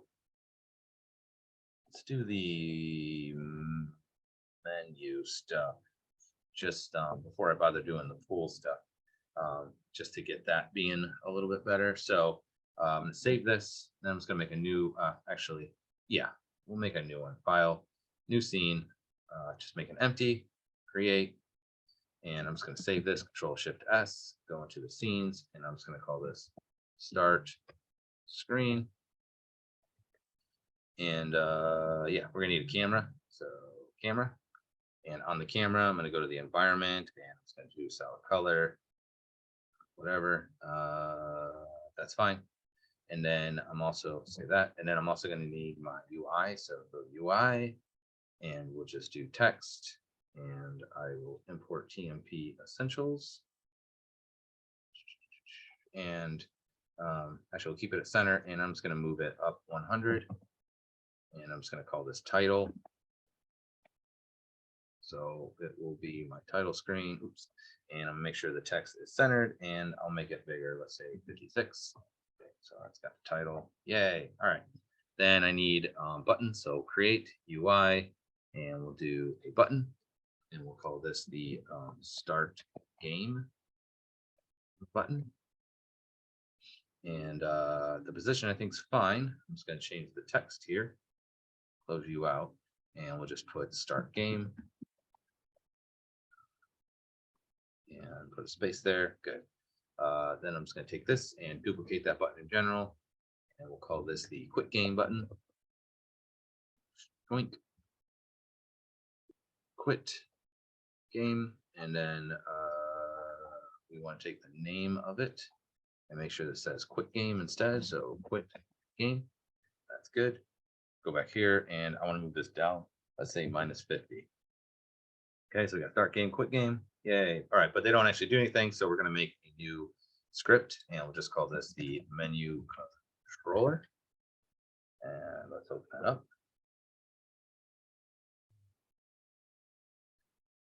All right, and let's get rid of that. And we'll just do one called void start game. And we'll do another one called void quit game. Boom. Okay, and start game's been pretty well. Do quit game first. It's just so it's the same thing. Application dot quit. Not quite like that. That'll quit it. We also need to make sure we make these public so that we can access them from the buttons. And then here I need to do my using Unity Engine so that I can using Unity Engine dot scene management. Okay, and then in here I can do the load scene. So it'll be scene manager dot load scene, and the scene I want to load will be level 01. I think that's all I need for the start screen. So we just need those two things, and I just make sure this is the same name as that that first the first level, right? I called it level 01. All right, then we're going to do is go to here to the button itself, a little plus, and I need to put this menu controller on something. So I'll just create, we'll just call this menu controller, and I'm going to zero it out. Doesn't matter, but it just bothers me. And I'm going to slap on that menu controller. Good. And then on the start button, it needs an object. So grab that, put that there. And the function is going to be to start game. And on here, hit the little plus. Drag that thing in here, go here, menu controller, quit game, voila. Now it's not going to actually work because I don't have the scenes loaded. So we're going to go to file, build settings, and we're going to add open scene. I'm going to grab this guy, right click and move selection, close that out. Then we'll save this file, recent scenes, and start screen level 01. Good. And then I'm going to go to file, build settings again, and we'll add open scene. Good. Now they're both in there. Save that again, and I'll just go to open recent scenes, go to start screen. We're in here. I'm just going to hit play. And when I hit start game, it should go to level 01. Just double checking, making sure everything's hunky to the dories. And it worked. Good. Okay. So let's go ahead and go back to, oops, not that one. Go back to, come on. There you go, level 01. All right, so I want to use that same basic system inside of here so that we can go in and out based off of, you know, the things that we want. So let's just go ahead and how do I want to do this? Oh, we don't have scoring or anything either. I didn't even set up any of that. All right, well, we'll do that after. I'm just going to get the menu going. That way we can quit and come back. So we'll just go to UI, and I'm just going to do a canvas, and I'm going to call this one the game canvas, and I'll make another canvas. That was not what I meant. I'll make another canvas, UI, and another canvas, and we'll call this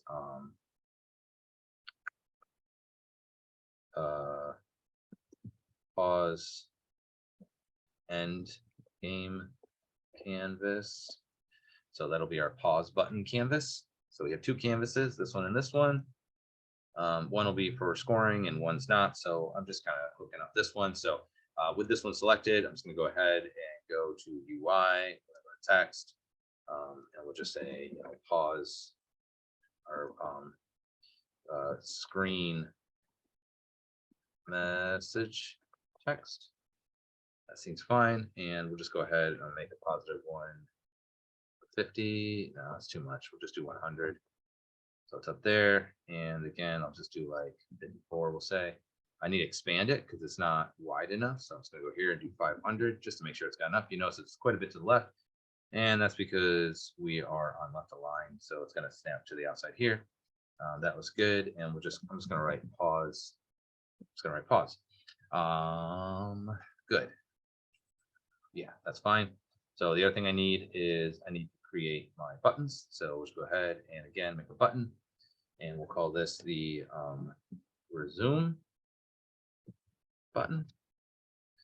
All right, and again, I'm fine with everything about it. I'm going to change the text here, and we're just going to write resume.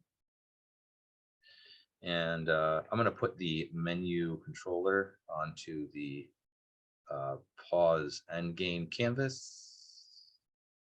So it's right here, and I don't actually like that, but we're just gonna leave it there anyway. Do I need it for anything else? I don't think so. Okay, so put it on there. So I got my resume button. That's fine. I'm gonna duplicate it. Actually, before I do that, I'm gonna hit the plus, and then I'm just gonna drag this on there, the one that has the function, and we're not going to attach any function to it because we don't have the correct one yet. So we'll take this one. I'm going to control D, and I'm just going to rename this one. And instead of resume, this will be quit button for me. And while we have it, I'm just going to go ahead and do -50. And actually underneath it, we're just going to put quit. Okay, good. And that should be good. So for this one, let me look at my, that's not what I wanted. I meant you. I have quit game, start game. Okay, so I need to make another one that's going to load screen. So we'll do public void start screen. Let's call it start screen. Okay, and we're just going to have it do the same thing as this. So I'm just going to copy it, Control C. Control V, but instead of level 01, we're going to call it start screen, which is the name of the first screen thing, the first level. So we'll go back here.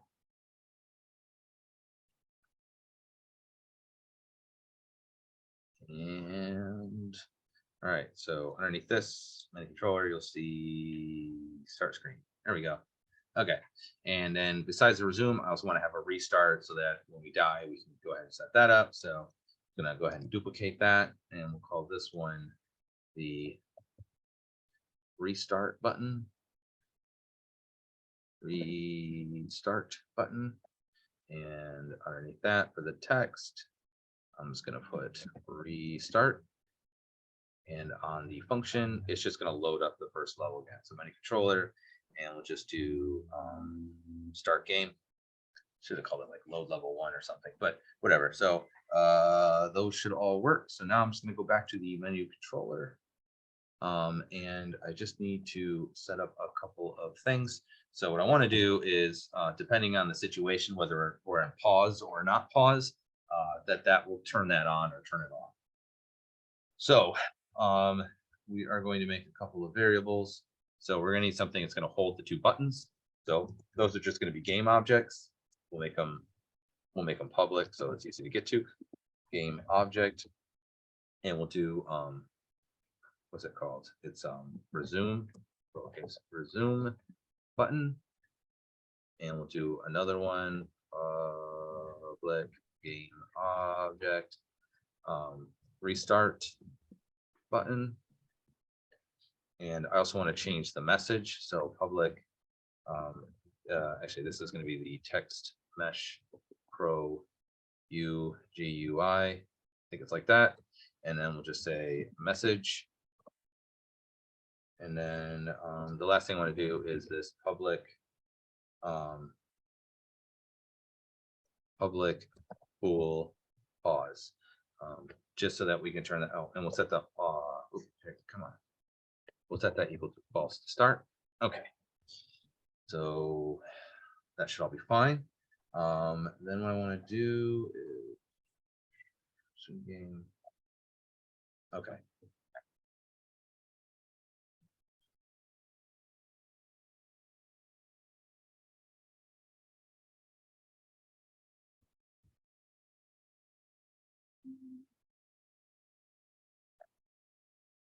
Forget where I had that call it last time.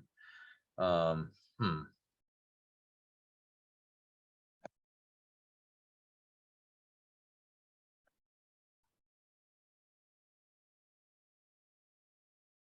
Oh, I guess I had that's connected to the other stuff. So what I'm gonna do right now is just so that it's functioning, I'm gonna switch this out. We'll just do public, not public, sorry. We'll just do void update, the typical update, and I'm just gonna test for inputs here. And we'll just say if input dot get access, actually, sorry, get button down, and the button we're going to go for is going to be cancel, capital C. All right, so if it's cancel, then we're going to go ahead and we're going to do the things that we want. So if we press that, we're going to do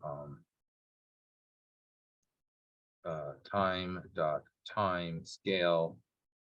We'll set that equal to 0. F.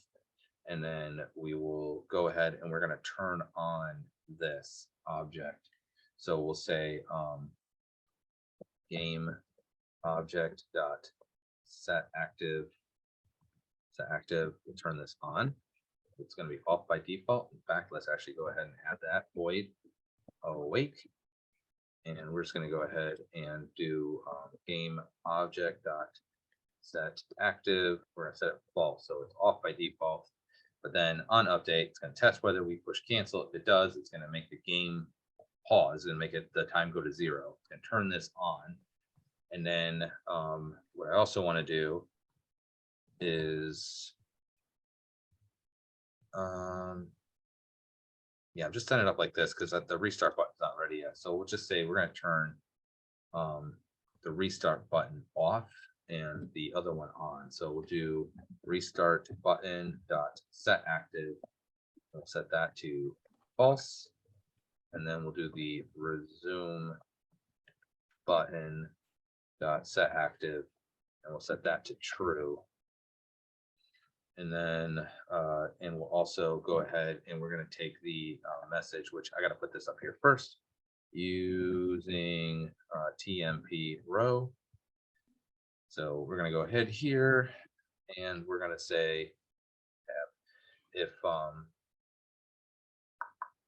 am I doing? So resume button set active. Oh, the message. We're going to say message dot text, the text element of the message, and we're just going to say pause, which it's already set to pause anyway. Like that. Save that, and then go back here. Wrote quite a bit of code, so there's probably some errors.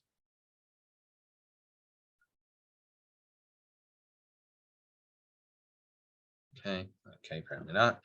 So let's go to here, and it's going to need a number of things. So it needs the resume button. It needs the restart button, and it needs the screen message.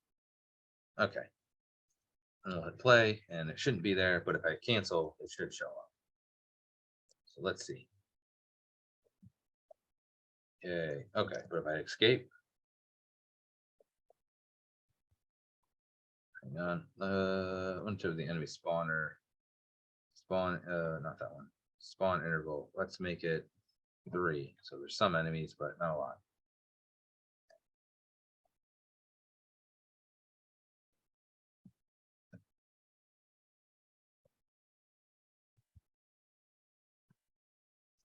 Okay, that does not seem to be updating.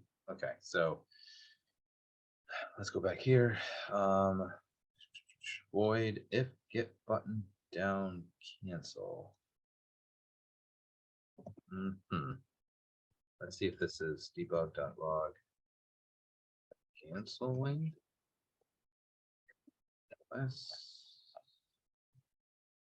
And then I'm just going to make sure that cancel is indeed cancel. I swear it was cancel, but I could be wrong.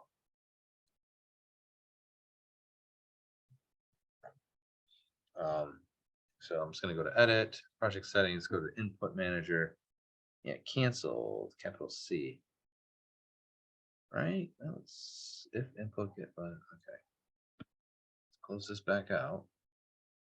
So it turns it off fine. Oh, you know what? I think I'm an idiot. Hang on. Oh no, it turns it on. That's right. Okay. Hit play, and if I hit escape,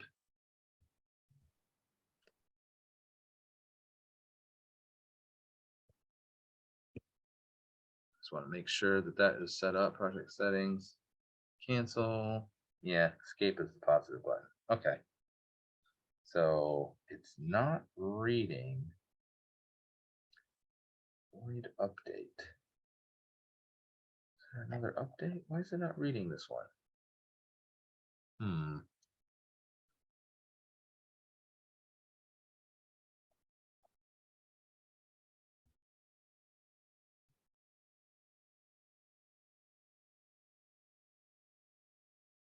Input get button down.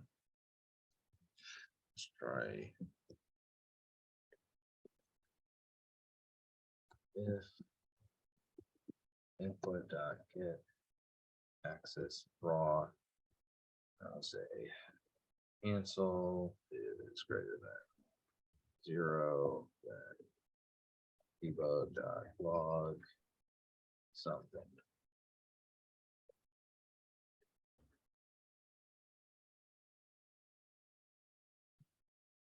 I think that's something maybe wrong with my get button down. Let's see.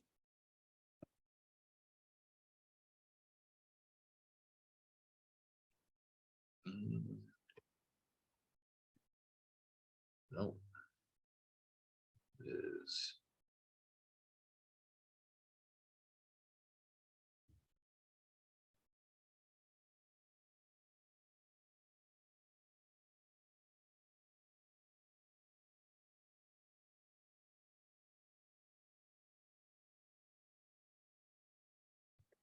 try this instead.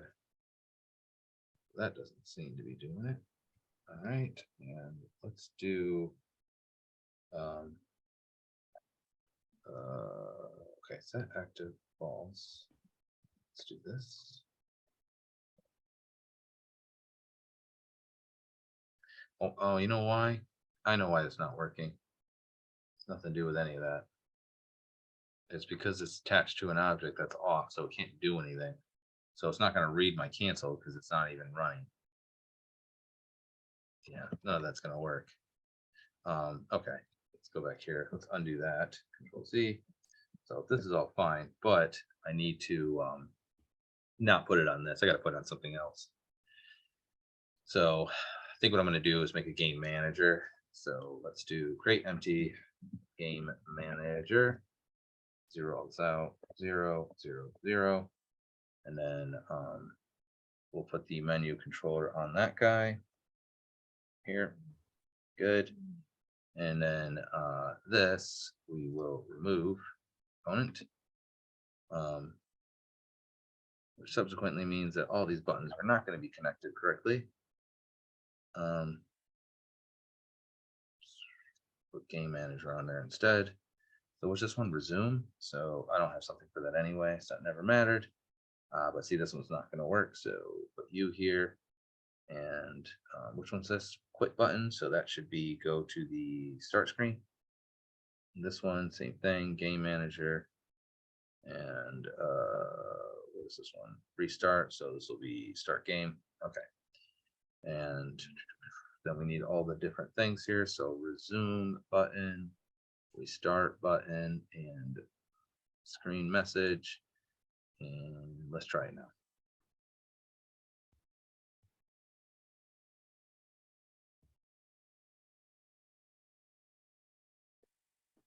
Oh, I have it so it turns off the object. So I need to actually fix that real quick.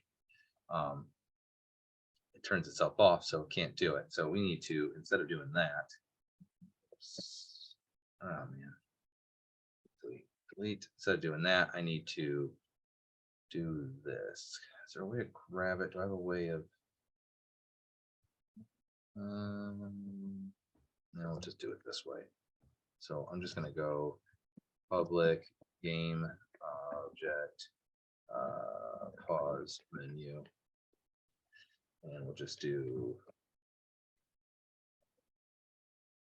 delete tab pause menu. Okay, menu dot set active, and we're gonna set that to false. And we got to go back here, and I actually got to put it on there.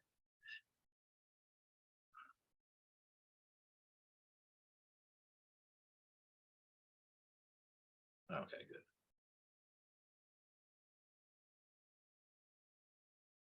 Okay, so that should turn that off. And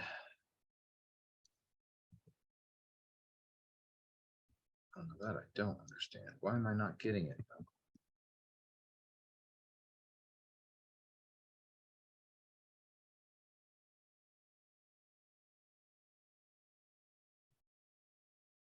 If input.get button game. Oh, it's setting this game object.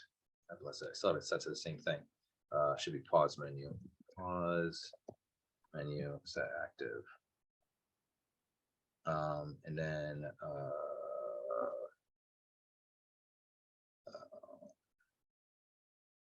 yeah. I'm gonna do a function for right now. Void resume game, and we're just gonna go ahead and do the time scale. Time scale. What's that equal to 1 again? I don't know if that needs to be F. We'll just put it there anyway for fun. And then the other thing we're gonna do is do the pause menu dot set active back to false. Set active back to false. Okay. The reason it wasn't working before is because I had it set to still game object, which means the game object that script is attached to, which in the case was game manager. So I wasn't turning it back on. And the reason why it wasn't working before was because it was attached to the object that it was on. So when it was off, there was no way to run it. Now, if I hit escape, again, nothing's going to happen. What is going on? Unknown behavior. Canceling. Oh, hang on. What? I don't understand what just happened. All right, so. Oh, well, there it goes. And then resume, which is not resuming.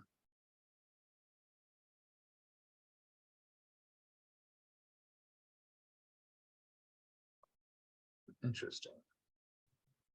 Oh, then I didn't attach it. Whoops. Okay, so let's go to the resume button, and it's got the function, menu controller, and resume game. Okay. So now, if we hit escape, good, hit resume, yay. All right, and if I hit escape, pause this game, resume, starts the game up again. And I think I'm gonna do this too, is we're gonna do if pause menu dot active self. So if pause menu is I want to make it if it's not active self. So basically, if it's off, it's going to do this. Else, we're going to have it do the opposite. Grab this, Control C. So basically, we hit escape again. I'm going to have it turn it back off, so we don't have to actually click the button. So if the pause menu is not on, then it's going to turn it on true. And if it's otherwise it's on, it's going to turn it off. So when we hit escape twice, second time it'll turn it back off. So that way we can kind of go back and forth without having to hit it without having to hit the resume button. So let's play. And I'll move around a little bit. Great. And then I'll hit escape. That's great. I'll escape, goes back. Oh.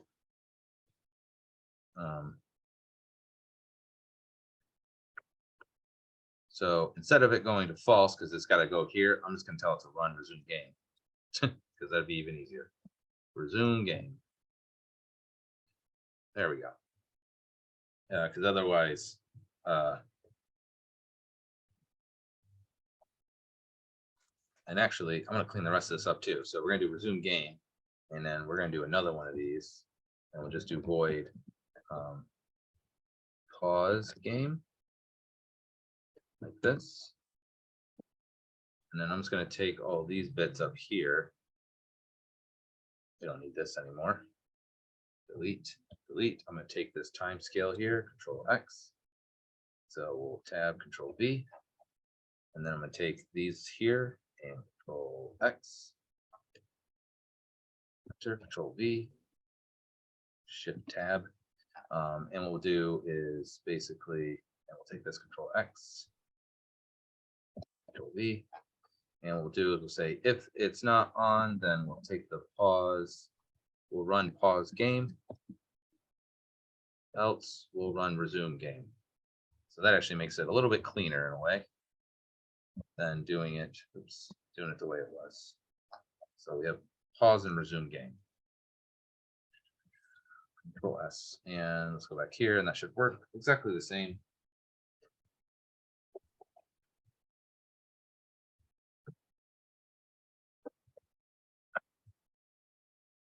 And we'll hit play.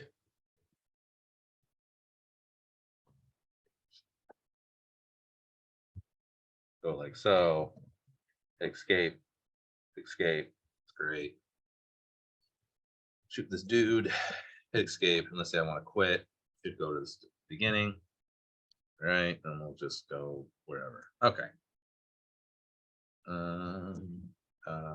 So we did run into an issue because we have a void awake, and I turn the pause menu off, which doesn't exist. So what we're going to do is we're going to say if pause menu is not equal to null, then we're going to tell it to turn off. Basically, I'm just going to say if it exists, then turn it off. Otherwise, we get an error. I don't know if you noticed that when I went to the other scene, the first thing it does in that menu is it looks for an object that doesn't exist. See how it says reference not set to an instance of an object. So if I hit play and if I quit, hopefully that error won't be there. Quit, and it still is there. Yay, that's not good. Okay, let's deal with that. File, open recent scenes, start screen, hit play.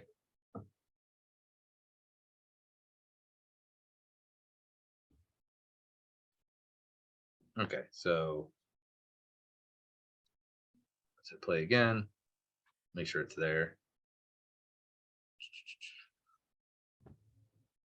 Okay, so if we click on it, it gives a better idea. So at line 20 on the mini controller. So variable pause menu mini controller has not been assigned. You probably need, see, why are you? Oh, if pause menu is equal to null. Whoops. I'm an idiot. Not equal to null. If it exists, it's literally doing the opposite of what it was supposed to do. That was dumb.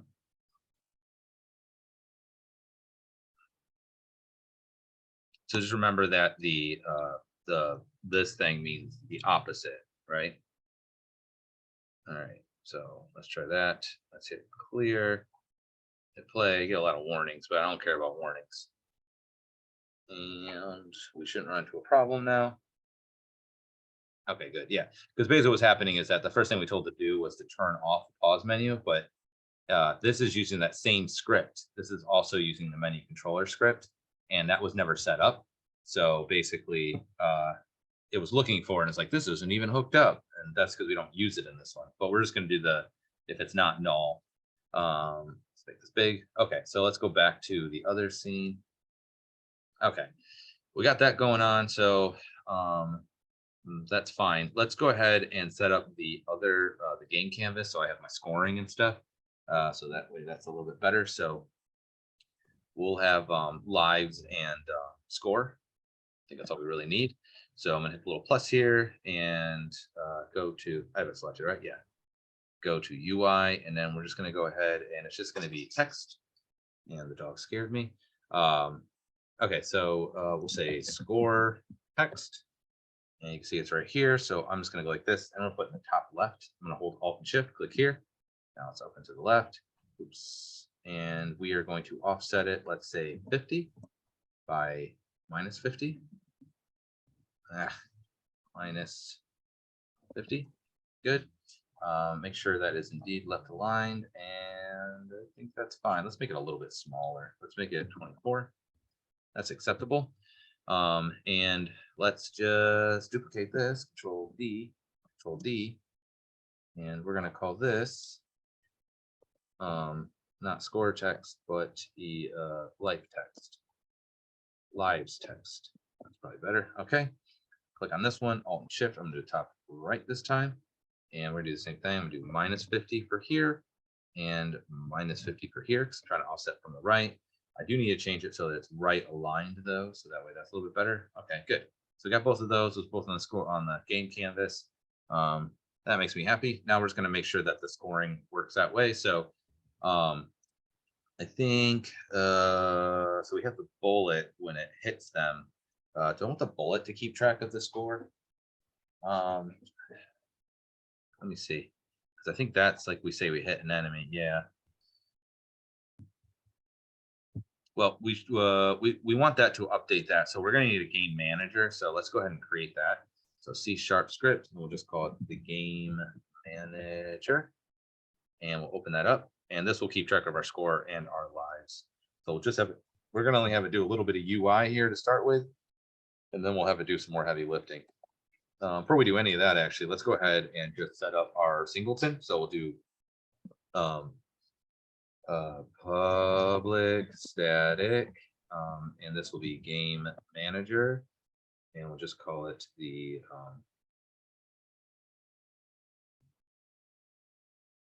game man.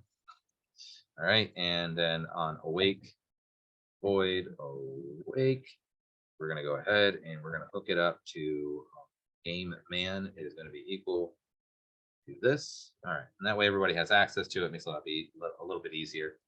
Okay, so the next thing I need to do is I need to hook up my text. So we're just going to go ahead and do using TMP row, and what we're going to do is hook that up to the text itself. So we need to make some variables to hold it. So we'll make it public. I'll just manually assign it. That's fine. Public text mesh view pro whatever that says, and we'll just say score text, and then we'll do another one of these text,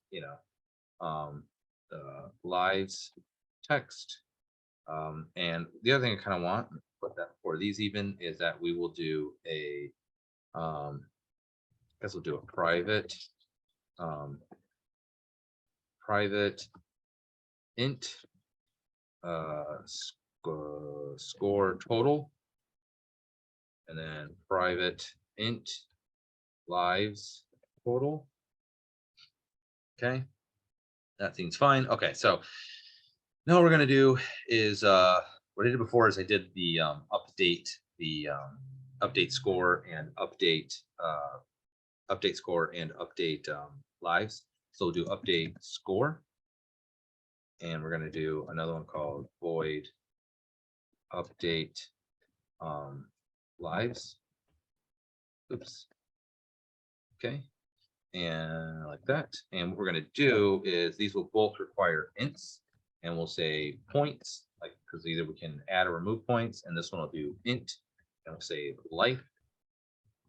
All right, so they both are going to require ints. They're going to be pretty similar. So all we're going to do is for points, we're going to say score is going to be plus equals the points. So whatever points we send us, it's just going to add it to the score, and the lives will be the same way. So we'll say lives. Remember, that is referring, or lives total. Sorry, I did score total, and lives total. That will be also plus equals life. So we can also use this to take away life. All right, and then what we'll do after that is just update that score, I guess. So I don't feel like we need to do more than that, but we'll just do score text dot text. It's going to be equal to, and we'll just we're going to concatenate a string here. Score, boom, space, plus, and then we'll say score total, like so. And we'll do the same thing here. So lives text dot text will be equal to lives. Oops, sorry, put that in quotes. Lives space plus, and then it'll be lives total. And what we need to do also is that by default, it's just saying that stuff. So we're going to rate on, we can do it right on start, actually. We'll just call both these functions. So I'm just going to do update score. And we need to send a number. So we're just going to give it 0 because I don't want to actually add to it. I just want to give it what it is. And then we'll do update lives. And I'm also going to send that 0. And we need to give these initial values. So we'll say score will be 0 to start with, which makes sense. And lives will make 3 to start with. Let's go ahead and do that and go back here.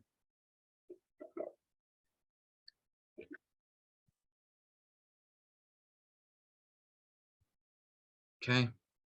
And hopefully these will change. It's not going to because I forgot to hook it up. So it's going to throw me an error. Stop it. Stop. Okay. So the game manager, it's going to be asking, oh, we didn't put the game manager on it. That's why I didn't throw an error. Okay. Now it's got a game manager. It's asking for those 2 pieces of text. So put scores text on there, lives text on there, and then we'll hit play. And now it should update and say, score 0, lives 3. There we go. Good. So now we have that working. And what we need to do is make it so that when the bullet kills the guy, it updates the score.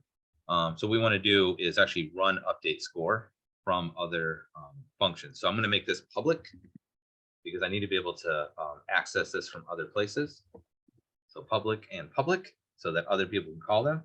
So what we're going to do is we're going to call it from the bullet controller. So we're going to say when it hits the enemy, we're going to turn the enemy off. And then we're also going to go ahead and do game man dot, what's the name of that function? I think it was update score. And we'll send it just a value of 1. So right now you just get 1 point. We can play around with what that ends up meaning, but for now, we'll call that good. So let's see if this works. Game man does not exist in the current context. Hang on, I think I need to do game manager dot. Okay.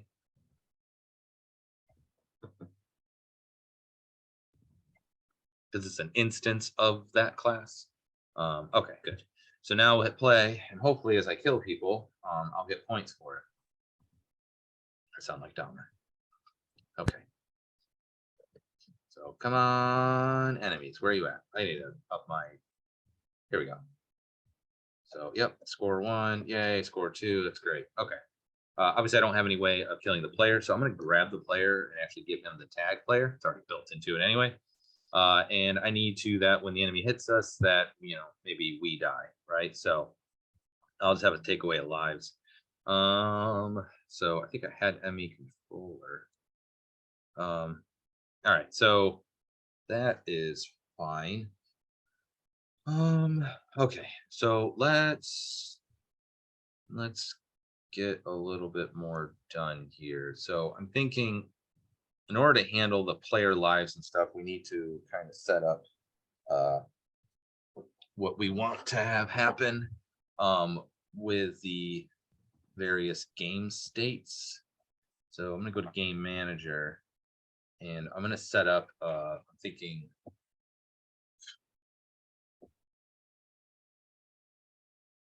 so I have this holding my lives and the score.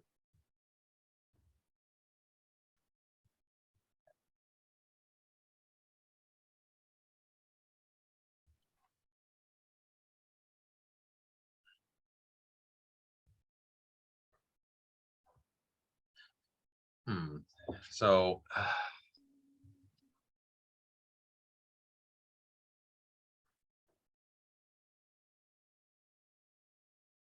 think put that up here. All right.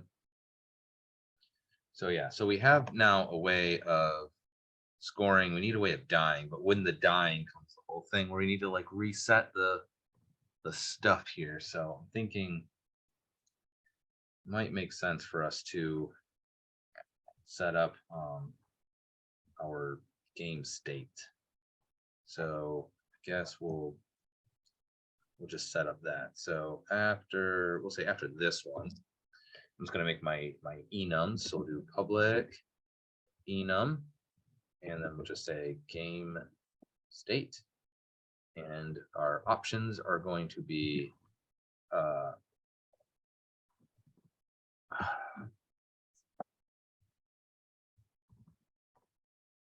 paused,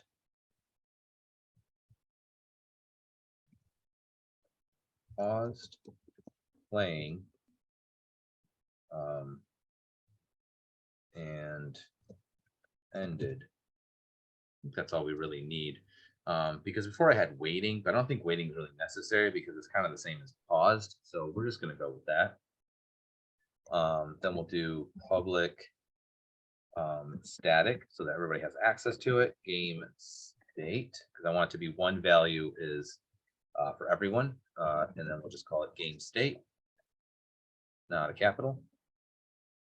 Game state.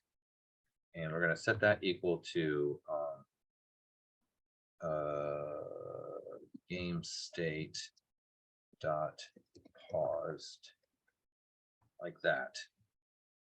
Okay, and now what I'm going to do is I'm going to hook up my game states here. So what we're going to do is so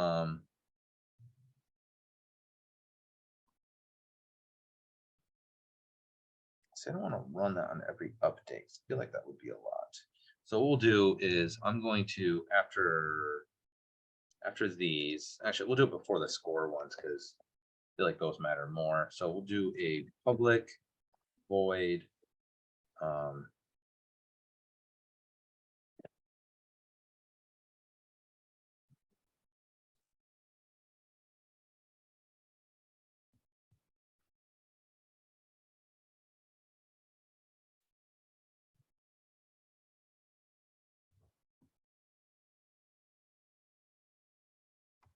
public void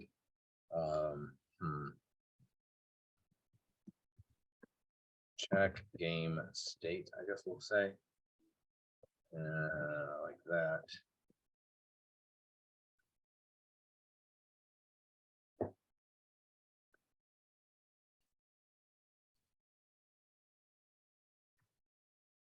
Well, let's do this. So besides these, I'm just gonna leave that alone for right now. So we're gonna do public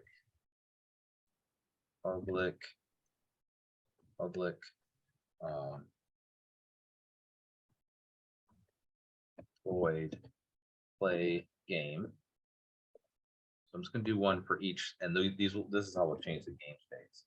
So we'll say game state will be equal to game state dot play, and then we'll do another one for public void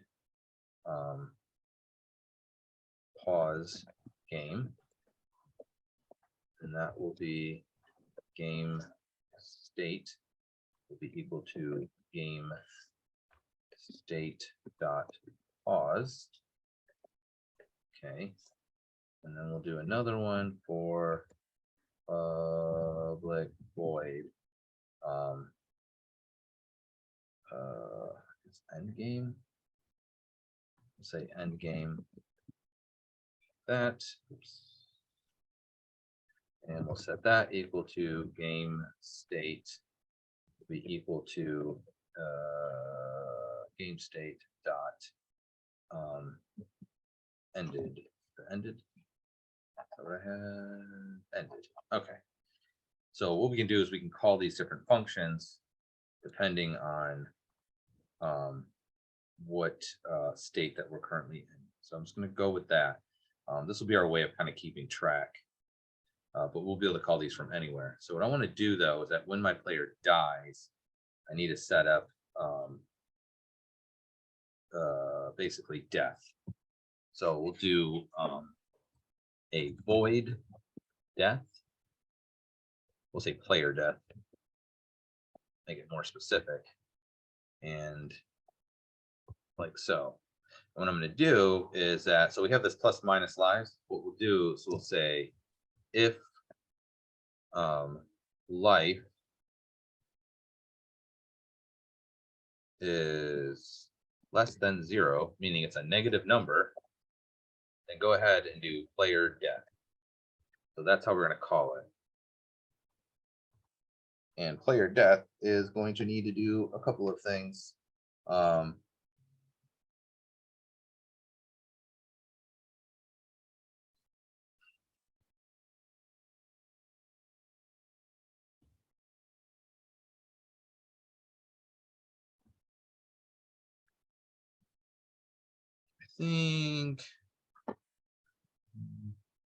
think I'm gonna do this the other way around.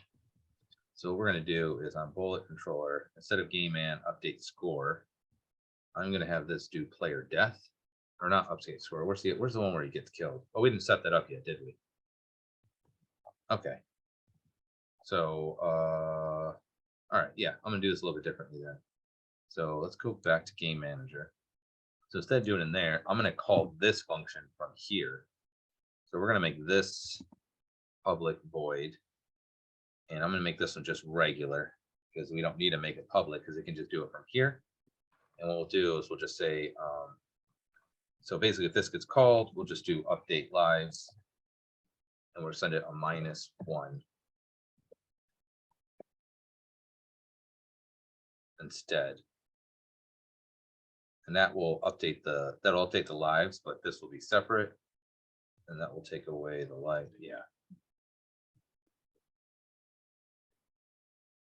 Yeah, that's fine. Okay.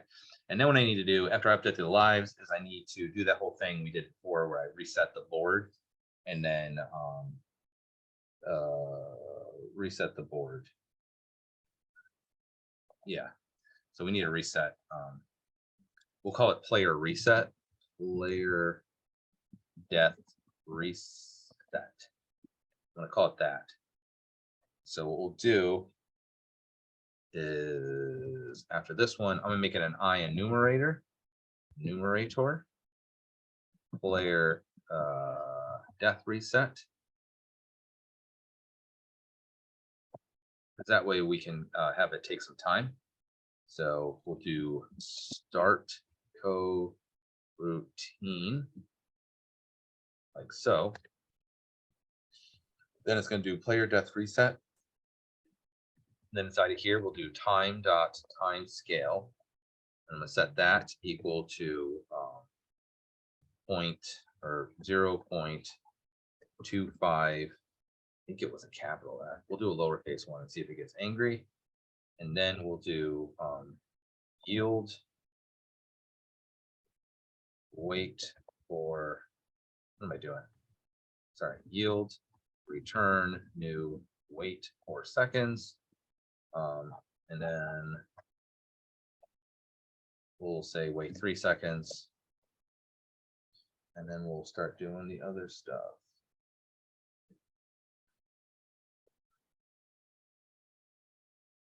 Yeah. So player death, start coroutine, and I'm going to wait, and then I'm going to respawn the player into their correct spot. Okay.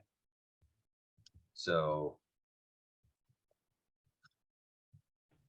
input, yeah. So player input, my way of getting to the player. I think I made this. Did I make this static? I did. Okay. So there's player. So that's how I can get to it. So I'm going to go here, and I'm going to reset my player after 3 seconds. So we'll say player, player. Sorry, it's going to be player input dot player dot train dot game object dot transform, because this represents the player input script. Transform dot position, and we'll set that equal to the player start position, which I don't have set yet. Let's just set it to a new vector. We'll have to change this. New vector 3. And then we'll just say 0, comma 0, comma 0, and we're going to make this 0.5f. So it's going to set us right back in the 0 spot. And then we're also going to go ahead and take the rotation and set that. Control Z. Set the rotation to quaternion identity.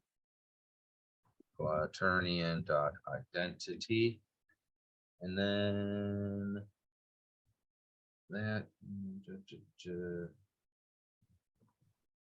Oh, before we do any of that, let's take the same thing here again. Game object. We're going to do dot set active. Set active, and we're going to make that true.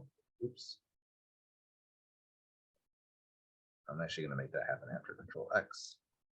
Delete. Control V. So I want to have happen is when the player dies. For that, we're going to go ahead and do this, make them turn off for a second. Oops. And I also need to turn off all of the enemy objects so that they are all also off. So we're going to say game object, and it will be enemies and our enemies active, being the ones that are on, will be equal to game object dot find, and we're going to find all the ones that have the find game objects with, oops, I don't know why I got parentheses in there, game objects with tag, and we're going to search for everything with enemy attached to it. And then we're going to say for each game objects, column enemy, in enemies active. And we're just going to go this way. We're going to do enemy dot set active false. Okay. That's a lot of code. Okay, let's see what happens. Okay, game objects 68. It's game object. Okay. Let's go back.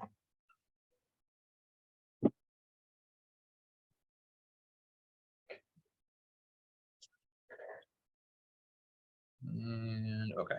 So just to reiterate, what's happening is that we're going to have it, at least we don't have anything calling this yet, but when this gets called, when the player dies, we're going to have it take the update lives. It's going to run this function, and it's going to send a -1. So it'll take the lives, do plus minus that 1. So it means it'll take away a life, and then it's going to update the text.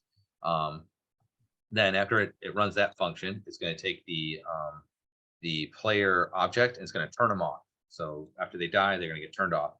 Then what I'm going to do is I'm going to find all of the game objects. So game object, find all game objects with tag enemy, and we have the enemy tag on the enemy. And I'm going to store them into this array called enemies active. And then for each enemy in the enemies active, we're going to turn them on. So I just turn them all off. Then we're going to start a coroutine so that I can wait a certain amount of time. This actually doesn't have to be in here either. Control X. We'll take that. So let's put that here. So we're gonna make the time go down so it goes a little bit slower, just so it has like a feel to it. Then we're gonna wait 3 seconds. We're gonna take the player. We're gonna reset its position at 0, 0, but 0.5 on Y, so he's a little bit off the ground, or although he's on the ground. We're gonna take his rotation, set that to default, and then we're gonna take the player and we're gonna turn him back on. And I think that should be good. I'm probably missing something. I'm not sure what. Someone write something?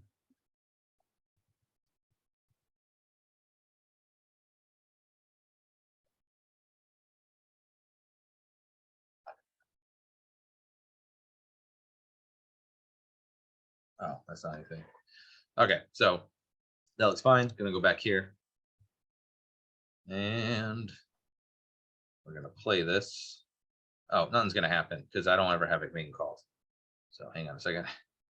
So on the um, so yeah, play this public void player death never gets called. So we need to find a way of calling that. So enemy controller does not have anything. I guess we'll just do it on the player inputs. So inside of here, after this update, I'm just going to go ahead and do void on collision enter. And then we'll just say collision, COL, and boink. And we'll just say if COL dot game object, game object dot compare tag, and we're going to compare it. If it's enemy, I'm going to have you run that function, and that's going to be game manager dot game man dot player death. I think player death, like so.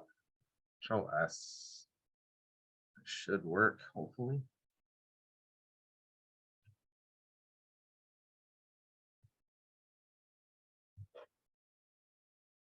All right. So hopefully, we'll see what happens.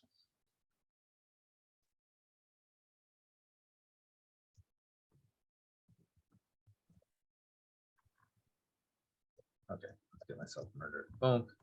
So you see, we die, we lose a life, and it should wait 3 seconds. And then, okay, he came back. Where am I? Oh no. There I am. Man, that was. Oh, I didn't reset the time. That's why it's taking so long. So, game manager. So, let me see. Player death reset. So, yield return wait for seconds. Then let's go ahead and do the time. Oops. Time dot time scale. And set that back to 1F. And let's make this like 1.5F, because I think what's happening is time's moving slower.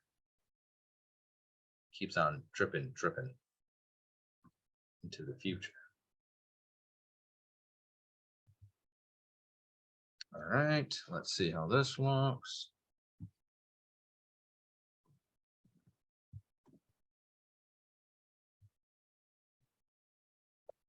Okay, yay, we're shooting. All right, let's see if we can get this guy to kill me. Should wait for 3 seconds, and then I'm restarted, and they start coming again. Okay, so we have sort of a loop here, and it kills everybody. I don't understand how that. Oh, but you know why? Because their spawn time's faster than my. But we'll have to do a thing. We're going to do a thing where we, when we die, we're going to say can spawn. We'll turn that off so they don't spawn while we're away. Okay. Still want to fix this stupid bullet parenting thing. I know it doesn't matter, but it bothers me. Okay. So I am going to say that that is probably good enough for today. So we have the basic game, right? You're not really dying per se. I don't have a death thing yet, but we do have our basic pools set up. I didn't do the other ones yet just because they weren't as fancy. But what I'm going to do is, or because we're not really onto like effects and music and stuff like that. But we'll probably do that on Thursday. Hopefully I can get this done by that time. Yeah, so I'm just going to save this. We're going to call that good for now.